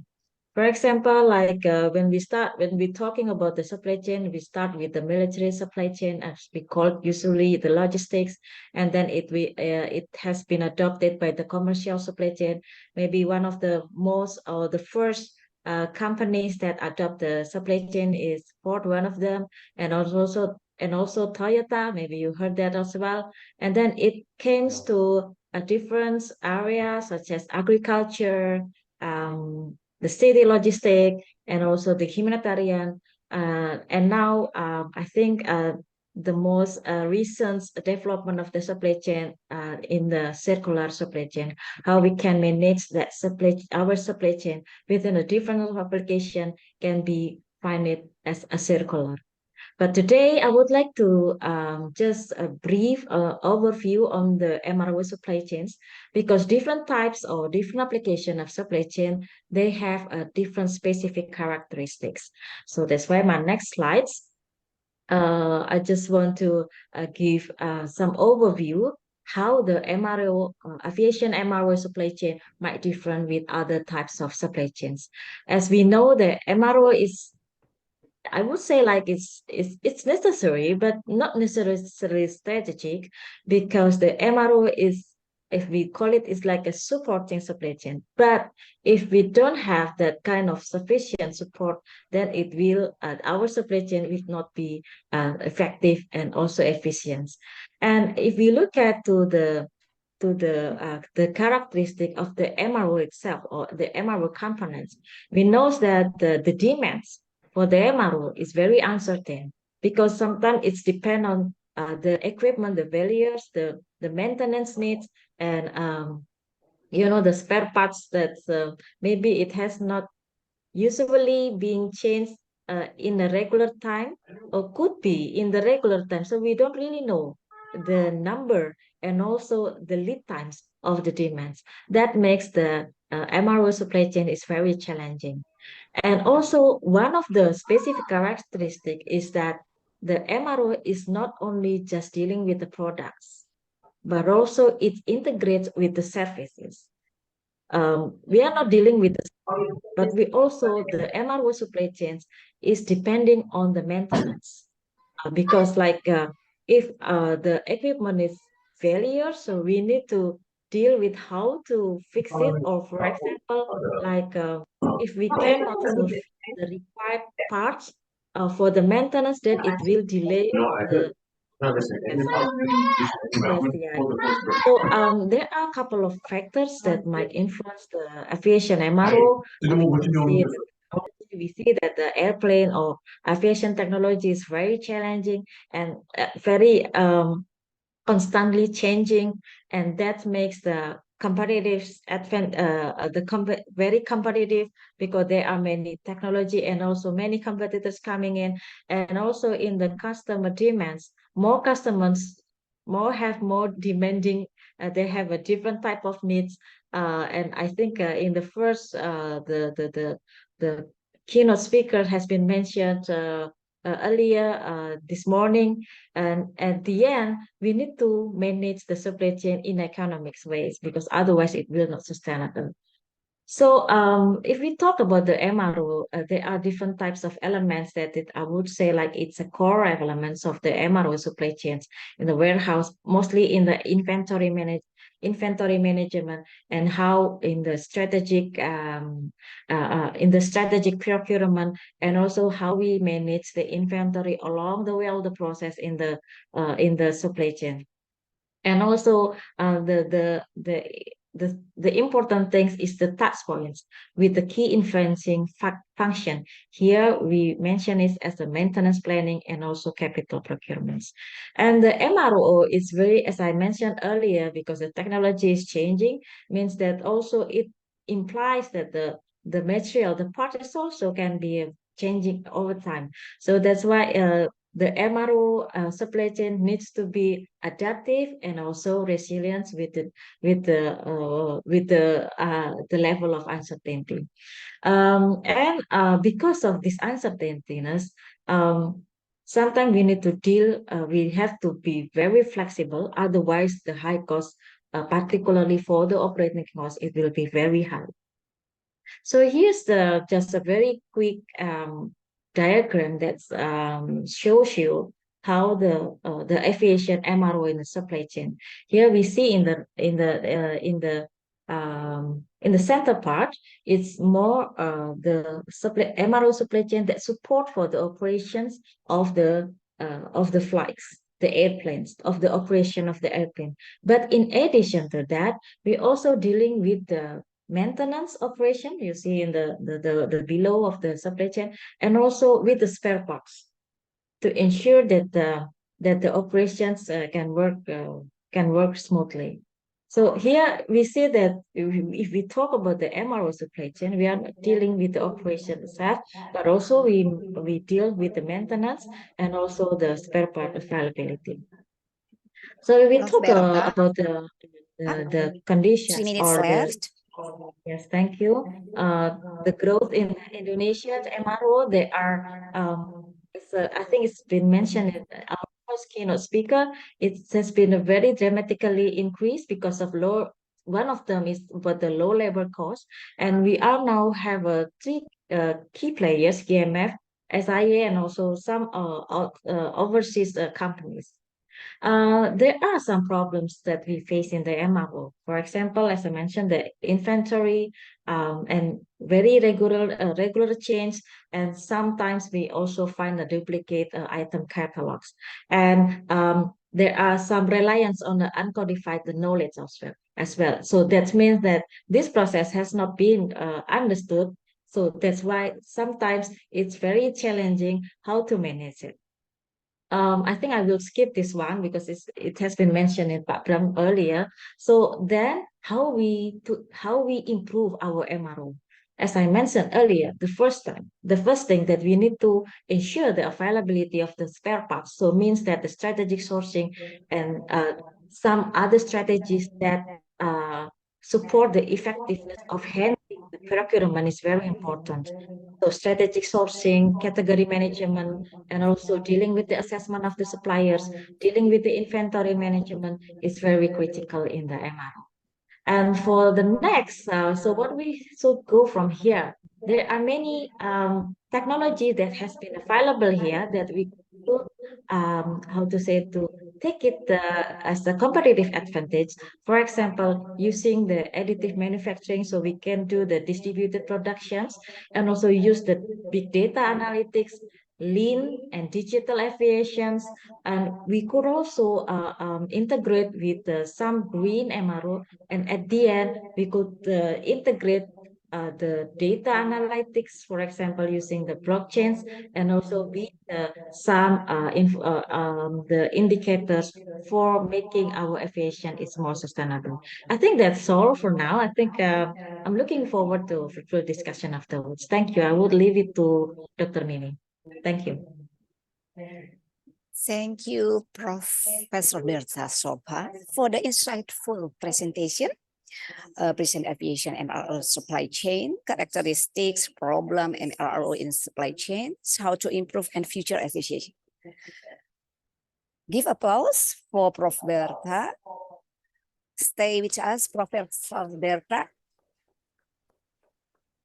And the last but not least, we introduce Captain Darmadi, Chairman of Commissioner GMF Aero-Asia and Deputy Secretary at INACA, Indonesia Air Carrier Association. He graduated from IKIP Bandung, specializing in technical engineering, Master Management in International Business Majoring in International Marketing Management, PPM Business School, Jakarta, completion, and have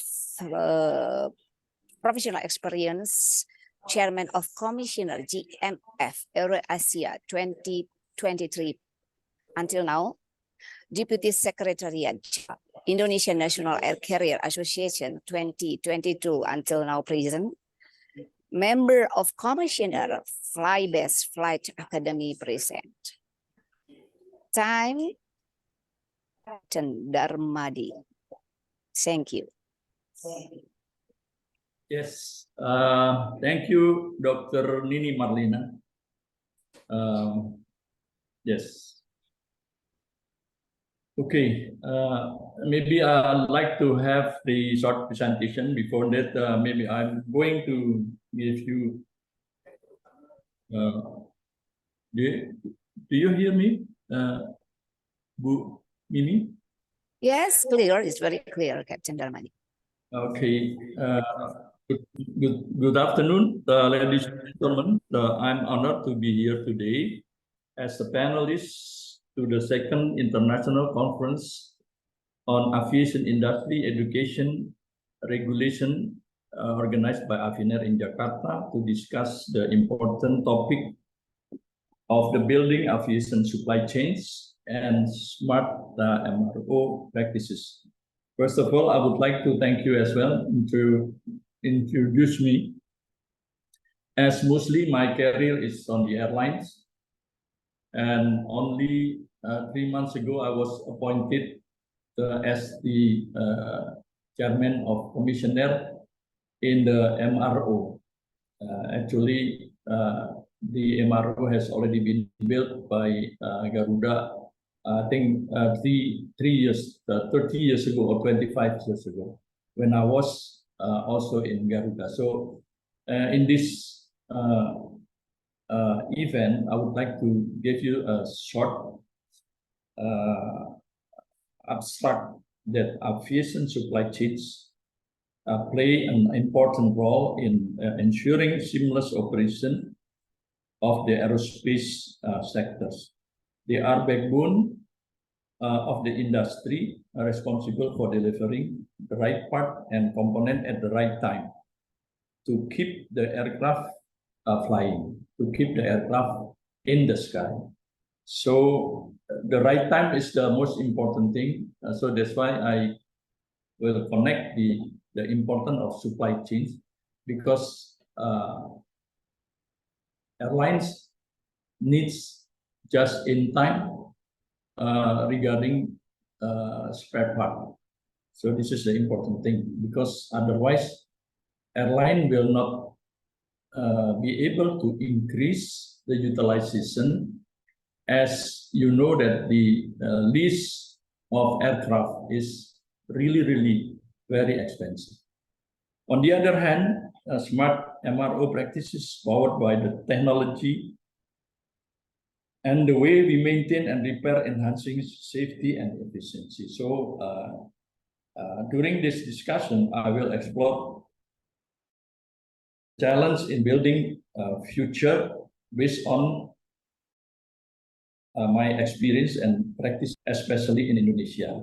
So I will combine being the airlines for so many years and also connected to the MRO, and these three will not be separated in the airline business, like airline, MRO, and the training institution.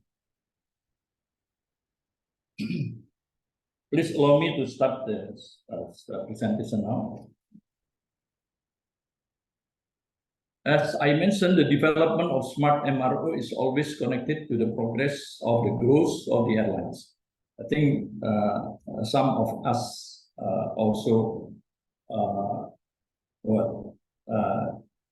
asking the question regarding the airlines. So maybe this also complete the knowledge, not only the detail of the MRO, but also in the angle of the airlines. Every crisis, as you see in the slide, every crisis, such as oil crisis, Iran-Iraq war, 9/11, financial crisis, and the latest COVID-19, we can see that the world traffic is still growing 5% totally. Yeah, except the latest COVID crisis to 2019. So 2019 now it's become base that the airlines or traffic will catch the level in 2019. So in this case, the world passenger traffic collapse, unprecedented decline in history. So you can see the 2019 as the base. If you compare to 2020, minus 60%, 2021 minus 49, 2022 minus 26. As I mentioned before, that the airlines is a very fully regulated business. So that's why the business people try to escape from the business of the airlines, because it has to be really regulated. You know, it's not only the certified person, but then also certified MRO. It's not easy to establish MRO, especially if we aim for the smart MRO or smart supply chains. Next, please. The happiness now is that from 2019, airline really suffered. Now, on the chart 1, the industry-wide revenue passengers kilometer grew 28% year-on-year and reached 95.7%. Now, the level in 2019 really close, you know. So now we return to the 2019. The second chart, available seat kilometer also rose 25%. It's only 3.1% under 2019. The third chart is recovery trend in domestic and international traffic diverging. Now in the world, traffic is almost at the same level to 2019. Next, please. Captain Darmadi, Yes. 3 minutes left. Okay. Building harmonics, the global market, you can see that the global market grows 6.2%. China is the highest, 9.9%. And as you know, the production of the manufactured Airbus A320 and also Boeing 737 is dominated the market in the world. Next. I think the CEO of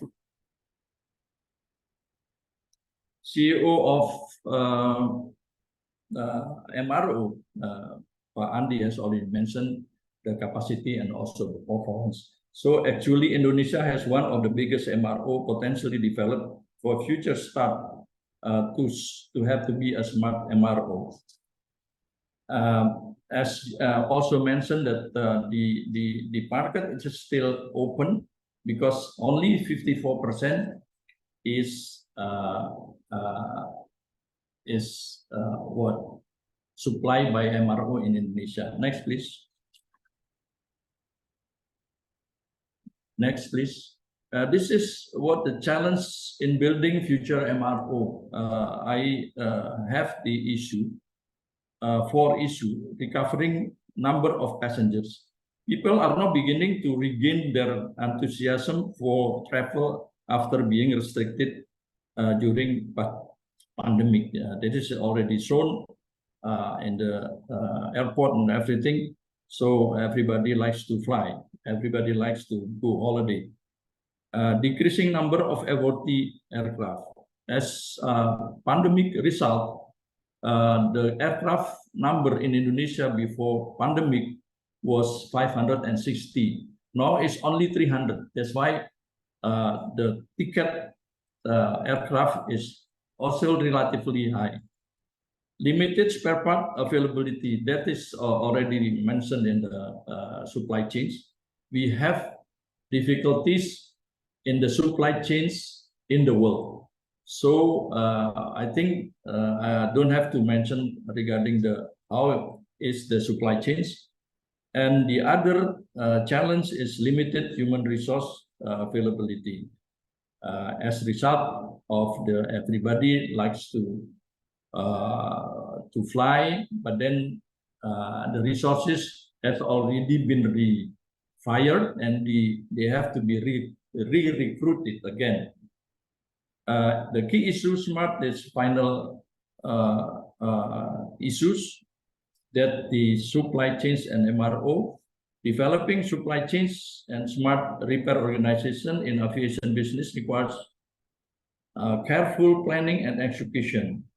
Implement a robust inventory management system as mentioned by the speakers.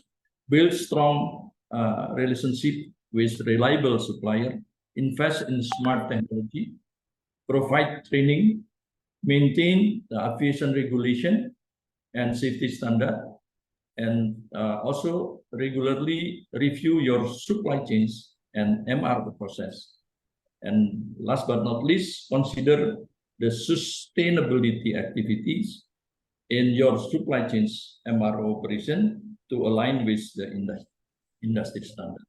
Summary, developing a smart supply chains and MRO in the aviation business is complex and ongoing process, but it can lead to significant improvement in efficiency, safety, and cost effectiveness.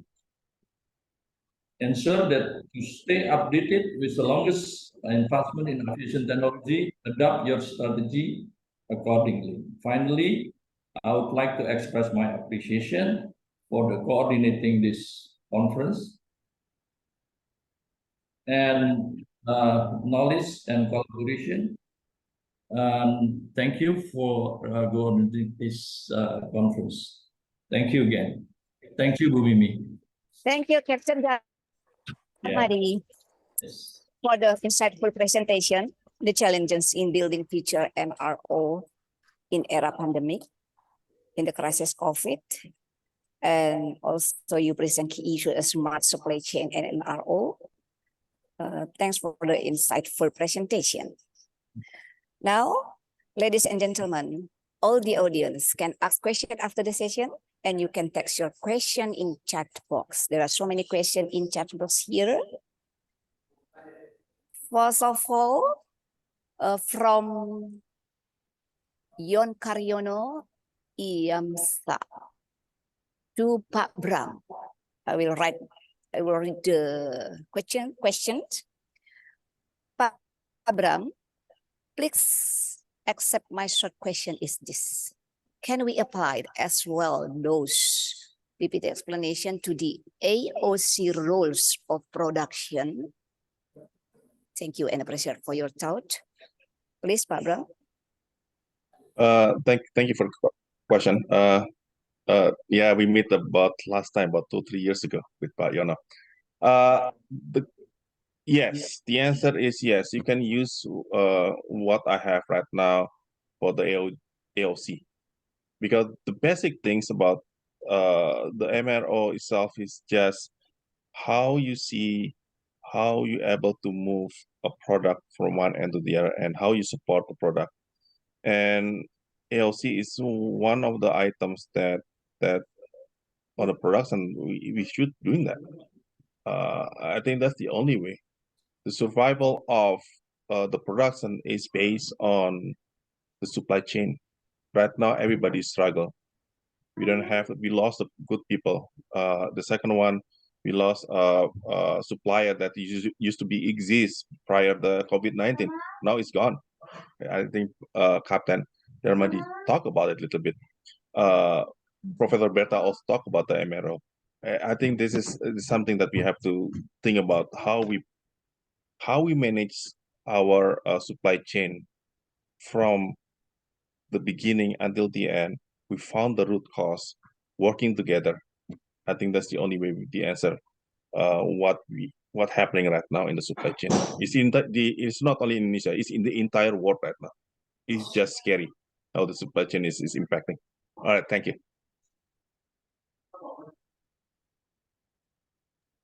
Thank you, Pak Bram. And question from Fajar Tri Octaviano. The problem was spare parts procurement in Indonesia, AOC, MRO. How does it compare with the United States? Would you like to Captain Darmadi? Okay. Yes, thank you, Dr. Mimi. How is the compare the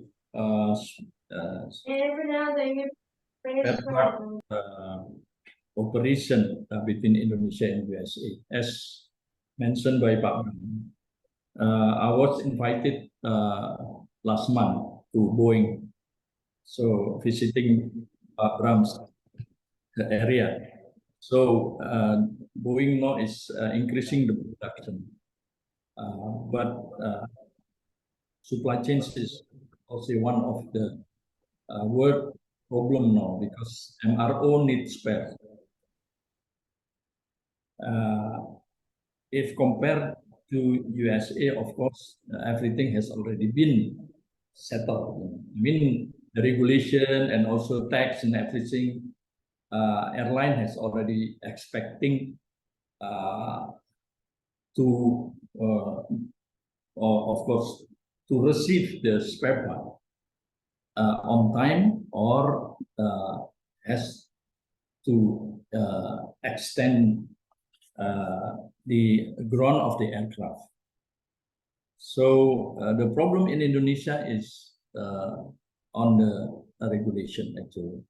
Now under INACA, based on the all airlines member, we have 34 airlines under INACA actually. They always complain in terms of they cannot get the aircraft on the air because of the spare part. Yeah, I think if you are asking the difference in the USA, everything maybe has already been in the regulation, so everybody has to follow. But in Indonesia, the regulation is something that we have the challenge in this. So I can give you the ideas. If, let's say, mentioned by Pak Bram, there is a bolt that has to be put in the aircraft, which is actually is bolt. But then if the supply will not receive exactly according to the time, of course, we have to ground the aircraft. If you have to ground the aircraft, you can imagine if, let's say, the aircraft, especially operating, the utilization is above 12 hours per day.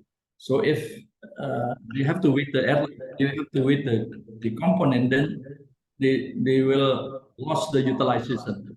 So it will cost the airline. So that's why a lot of airlines is suffering today. A lot of ground aircraft and everything, and also difficult in getting the spare.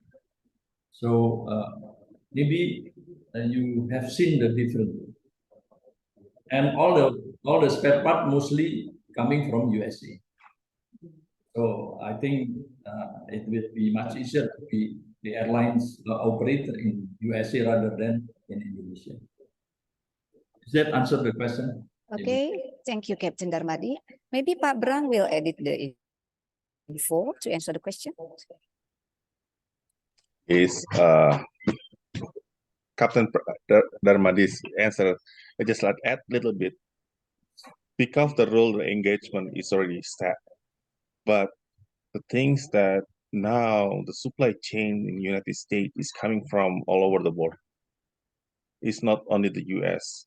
And what the smart thing, I think somebody talked about the Toyota production system, how the Toyota able to survive on the supply chain, because they have the supply chain around them, around the OEM, the manufacturing itself, not the other things, not the other production side. And that's what the difficult part, when the supply chain, when the COVID-19 hit, everything is falling apart.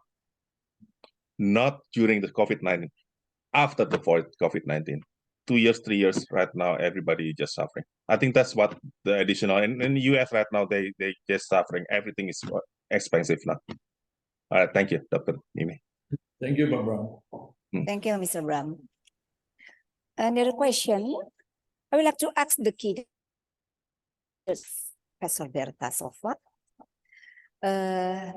What according to you, the trend of utilizing big data in the development of smart MRO in Indonesia? Yes, thank you. It's very interesting questions. I think all of us would agree that cannot be deniable, that we need to first digitalize the supply chains. It's not only for the aviation MRO, but I think most of the supply chains need to do that as well, even though in the large scales and also for the small scales, I think it's very required to smooth the operations and also to lessen the waste. And I think particularly for MRO, it's very needed, because as mentioned by Pak Bram and also Captain Darmadi, we need to understand the supply chain from end to end, from even the suppliers of the suppliers until the part has been used by the customers. It means that we need to really monitor, we need to really look at how the flows of materials going, and when it is needed, when it is available, and when it will be required for replenishments.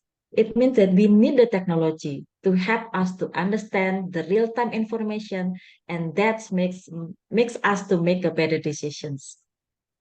Thank you. That's all I have. Thank you, Prof. Berta. Is Captain Darmadi or Pak Bram will edit the info? Well, I think it's true. I think it's true. And yes, spare part actually, we hope that the new regulation will be in place before 2024, hopefully, in order to aim the just-in-time program. This is very needed by the airlines. As I mentioned before, airlines is really need to improve the utilization. Otherwise, they are dying. So this is really important, and hopefully our aim to what the new regulation is really needed by all the members of the airlines, as maybe become a real topic now, because the airline price, no, I mean the ticket price is increasing all the time, so everybody is screaming. This is my additional comment. Just a little bit to add from Professor Berta. From end to end, it means that this challenge for the industry in Indonesia. Can we build a spare part or part, a small bolt, just a small bolt that required for the airplane and meet the FAA and EASA regulation? If we able to do that, just a small bolt will save $1 billion. We don't depend on the outside resource. I think that's a challenge for everybody. If we're able to do that, we can see the supply chain in Indonesia is growing, but we have to industrialization of supply chain in Indonesia. Thank you, Dr. Mimi.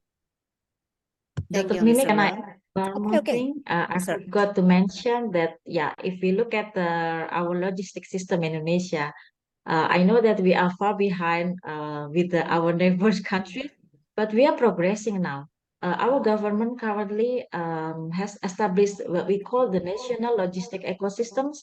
That means Yeah. that all the stakeholders in the logistic can also involve in that, because it's very to facilitate the stakeholders to exchange the information, and also like, okay, if I need those kind of bolts with a specific specification, where do I need to procure? So it's been there, and they can also like to arrange how the distributions can work, and they can, I mean, basically they can coordinate it more easily using that what we call it, the platform. I think it has been growing very much, but unfortunately until now the contributor, it's still not as many as the government expected. So that's why using this forum, I think I would like to also introduce this for those who does not know for now, that now Indonesian government has been progressing to facilitate, to make our logistic system is better in the future. Thank you. We support you. Yes. Thank you, Professor Berta. There are so many questions here, but I need to more for all of you. The other question comes from Ade Gunawan. How is the government's support for the smooth supply chain of aircraft spare parts procurement, and also about taxation, value-added tax and income? All right, then, are you ready to answer? Maybe Mr. Ram? Yes, I can answer. Okay, Captain Darmadi. Yes, actually, we have already fight long time ago, 20 years already, to have the just-in-time program. But now government has thinking how to develop the MRO in Indonesia. So they are organizing the land and everything, that maybe all the suppliers can also put there, and there is a custom and everything. So the airline is, let's say, if required the spare part just inside the Indonesia, and the custom is there, and also actually the tax has already been waived to zero, but then the process is still very long. So if this is the case, I think if we can organize like a free trade zone, like they have already mentioned, develop in Batang and something like that. So I think it's a good future.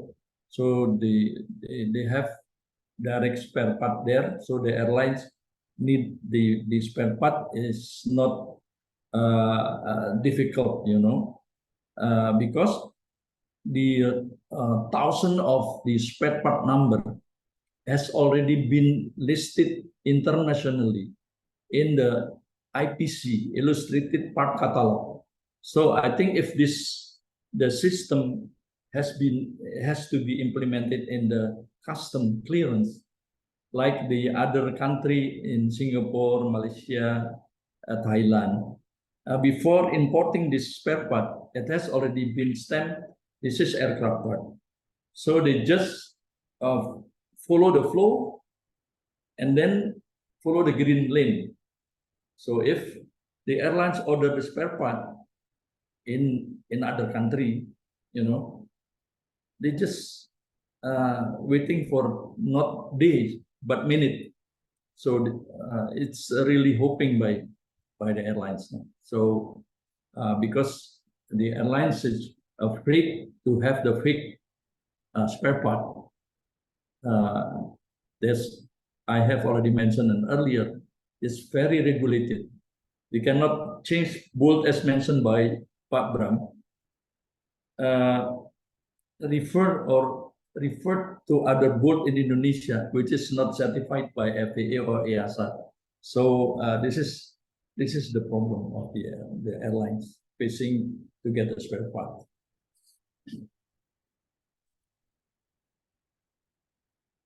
But as asking, the government is really pushed now, and maybe we can expect by end of 2023, hopefully we can have what they call it, the degree, special degree for spare part import.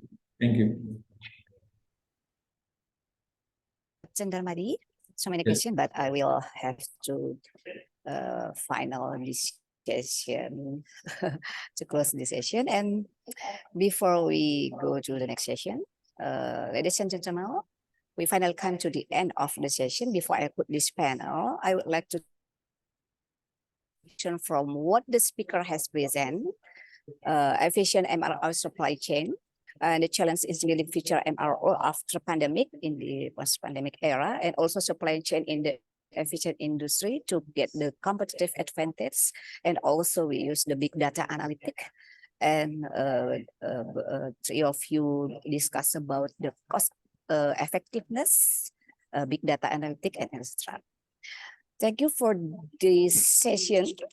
I'd like to thanks to Pak Bram, Professor Berta, Captain Darmadi, for joining with us and for the informative, positive contribution, interesting presentation, and also all the participants for the very active participation through this conference. We are very much appreciated. And for audience, thank you very much for being wonderful participant during this session. Hopefully this conference be a new breakthrough innovation, knowledge, and collaboration that's Captain Darmadi mentioned. And to see you again real soon. Finally, give the applause for the speakers and for you all. Our session already done. I'd like to give the next session to MC Ibu Amel. Time is yours. Thank you. Thank you.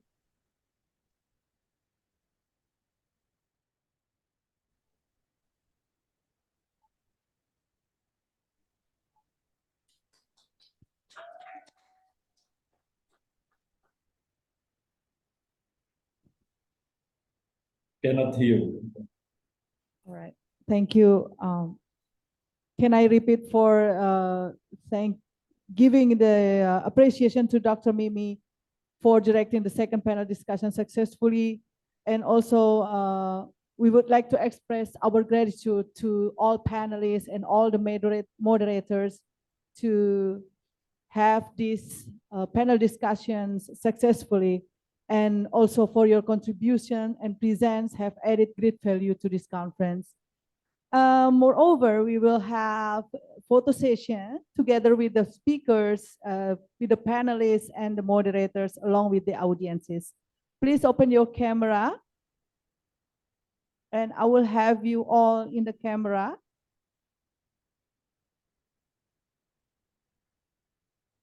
I think everyone is ready for taking pictures.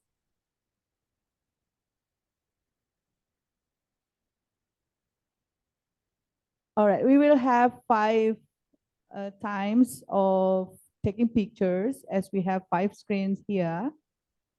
I will start to count for the screen number 1, for the first screen.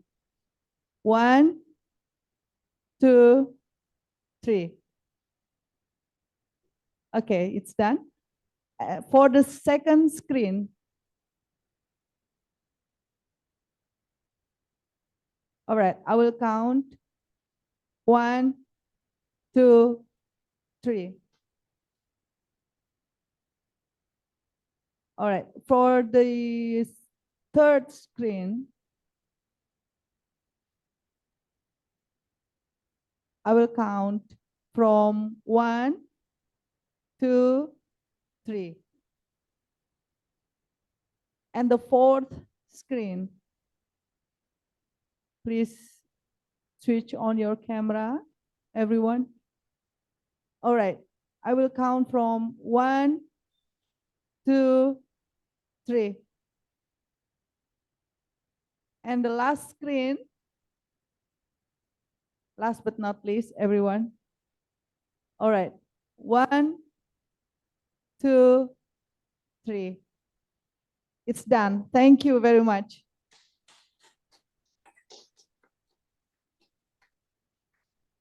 Well, distinguished guests, ladies and gentlemen, we are now at the end of the first day of the AVINER International Conference 2023.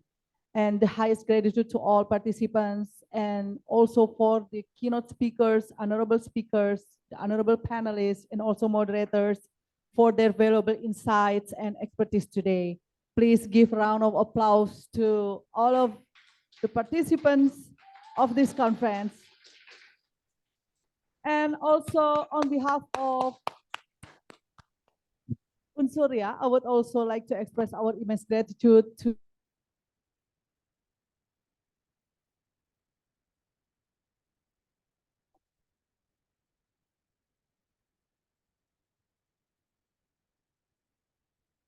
and last but not least, to all universities and organizers who have made this seminar possible. Please give a round of applause again to all the entities who support this international conference.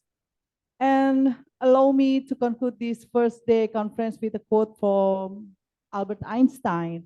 He said about the important things is not to stop questioning. The curiosity has its own reason for existing. And I hope this international conference will spark your curiosity and inspire you to learn more about building harmonic aviation ecosystem. Once again, thank you to the audience for your participation today. We hope to see you again tomorrow at the second day of AVINER International Conference 2023. I'm Colonel Amelia. Thank you and have a great day. Wassalamualaikum warahmatullahi wabarakatuh.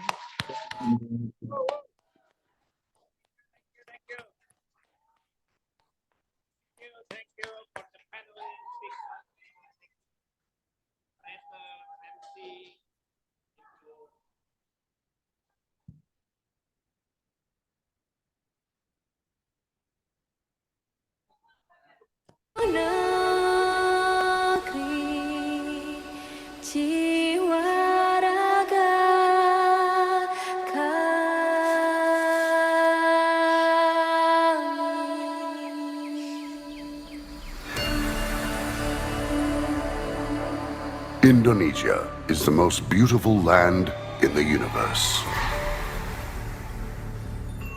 The land where we were born, the nation where we grew up. So many colors that live together in peace. With 1,000,000 timeless treasures. With an abundance of natural wealth. Indonesia is not just wonderful. Indonesia is a wonderland. Kota baru gunungnya bermegah, bermegah, bermanapun di Samangkaram, bermanapun di Samangkaram.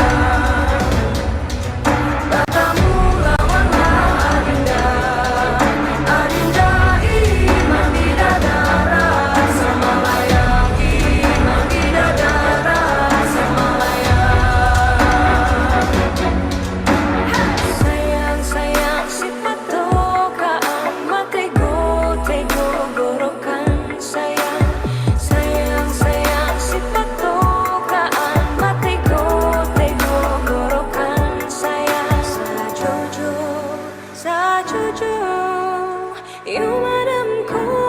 papare samuna muna muna keke samuna muna muna keke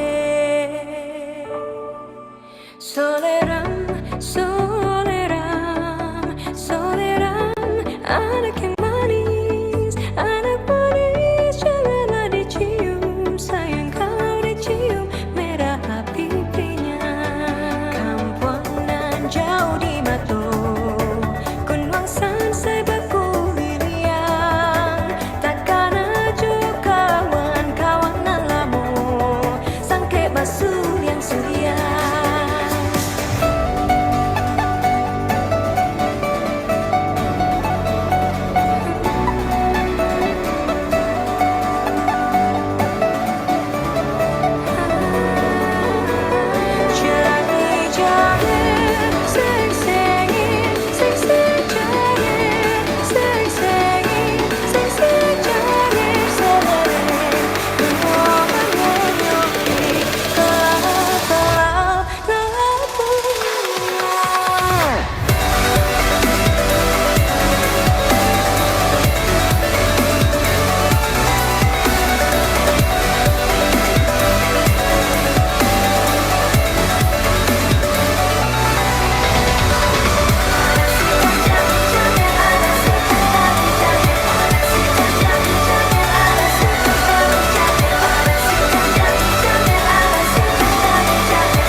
Indonesia dengan ini menyatakan kemerdekaan Indonesia. Hal-hal yang mengenai pemindahan kekuasaan dan lain-lain diselenggarakan dengan cara yang sama dan dalam tempo yang sesingkat-singkatnya. Jakarta, 17 Agustus 1945, atas nama bangsa Indonesia, Soekarno, Hatta.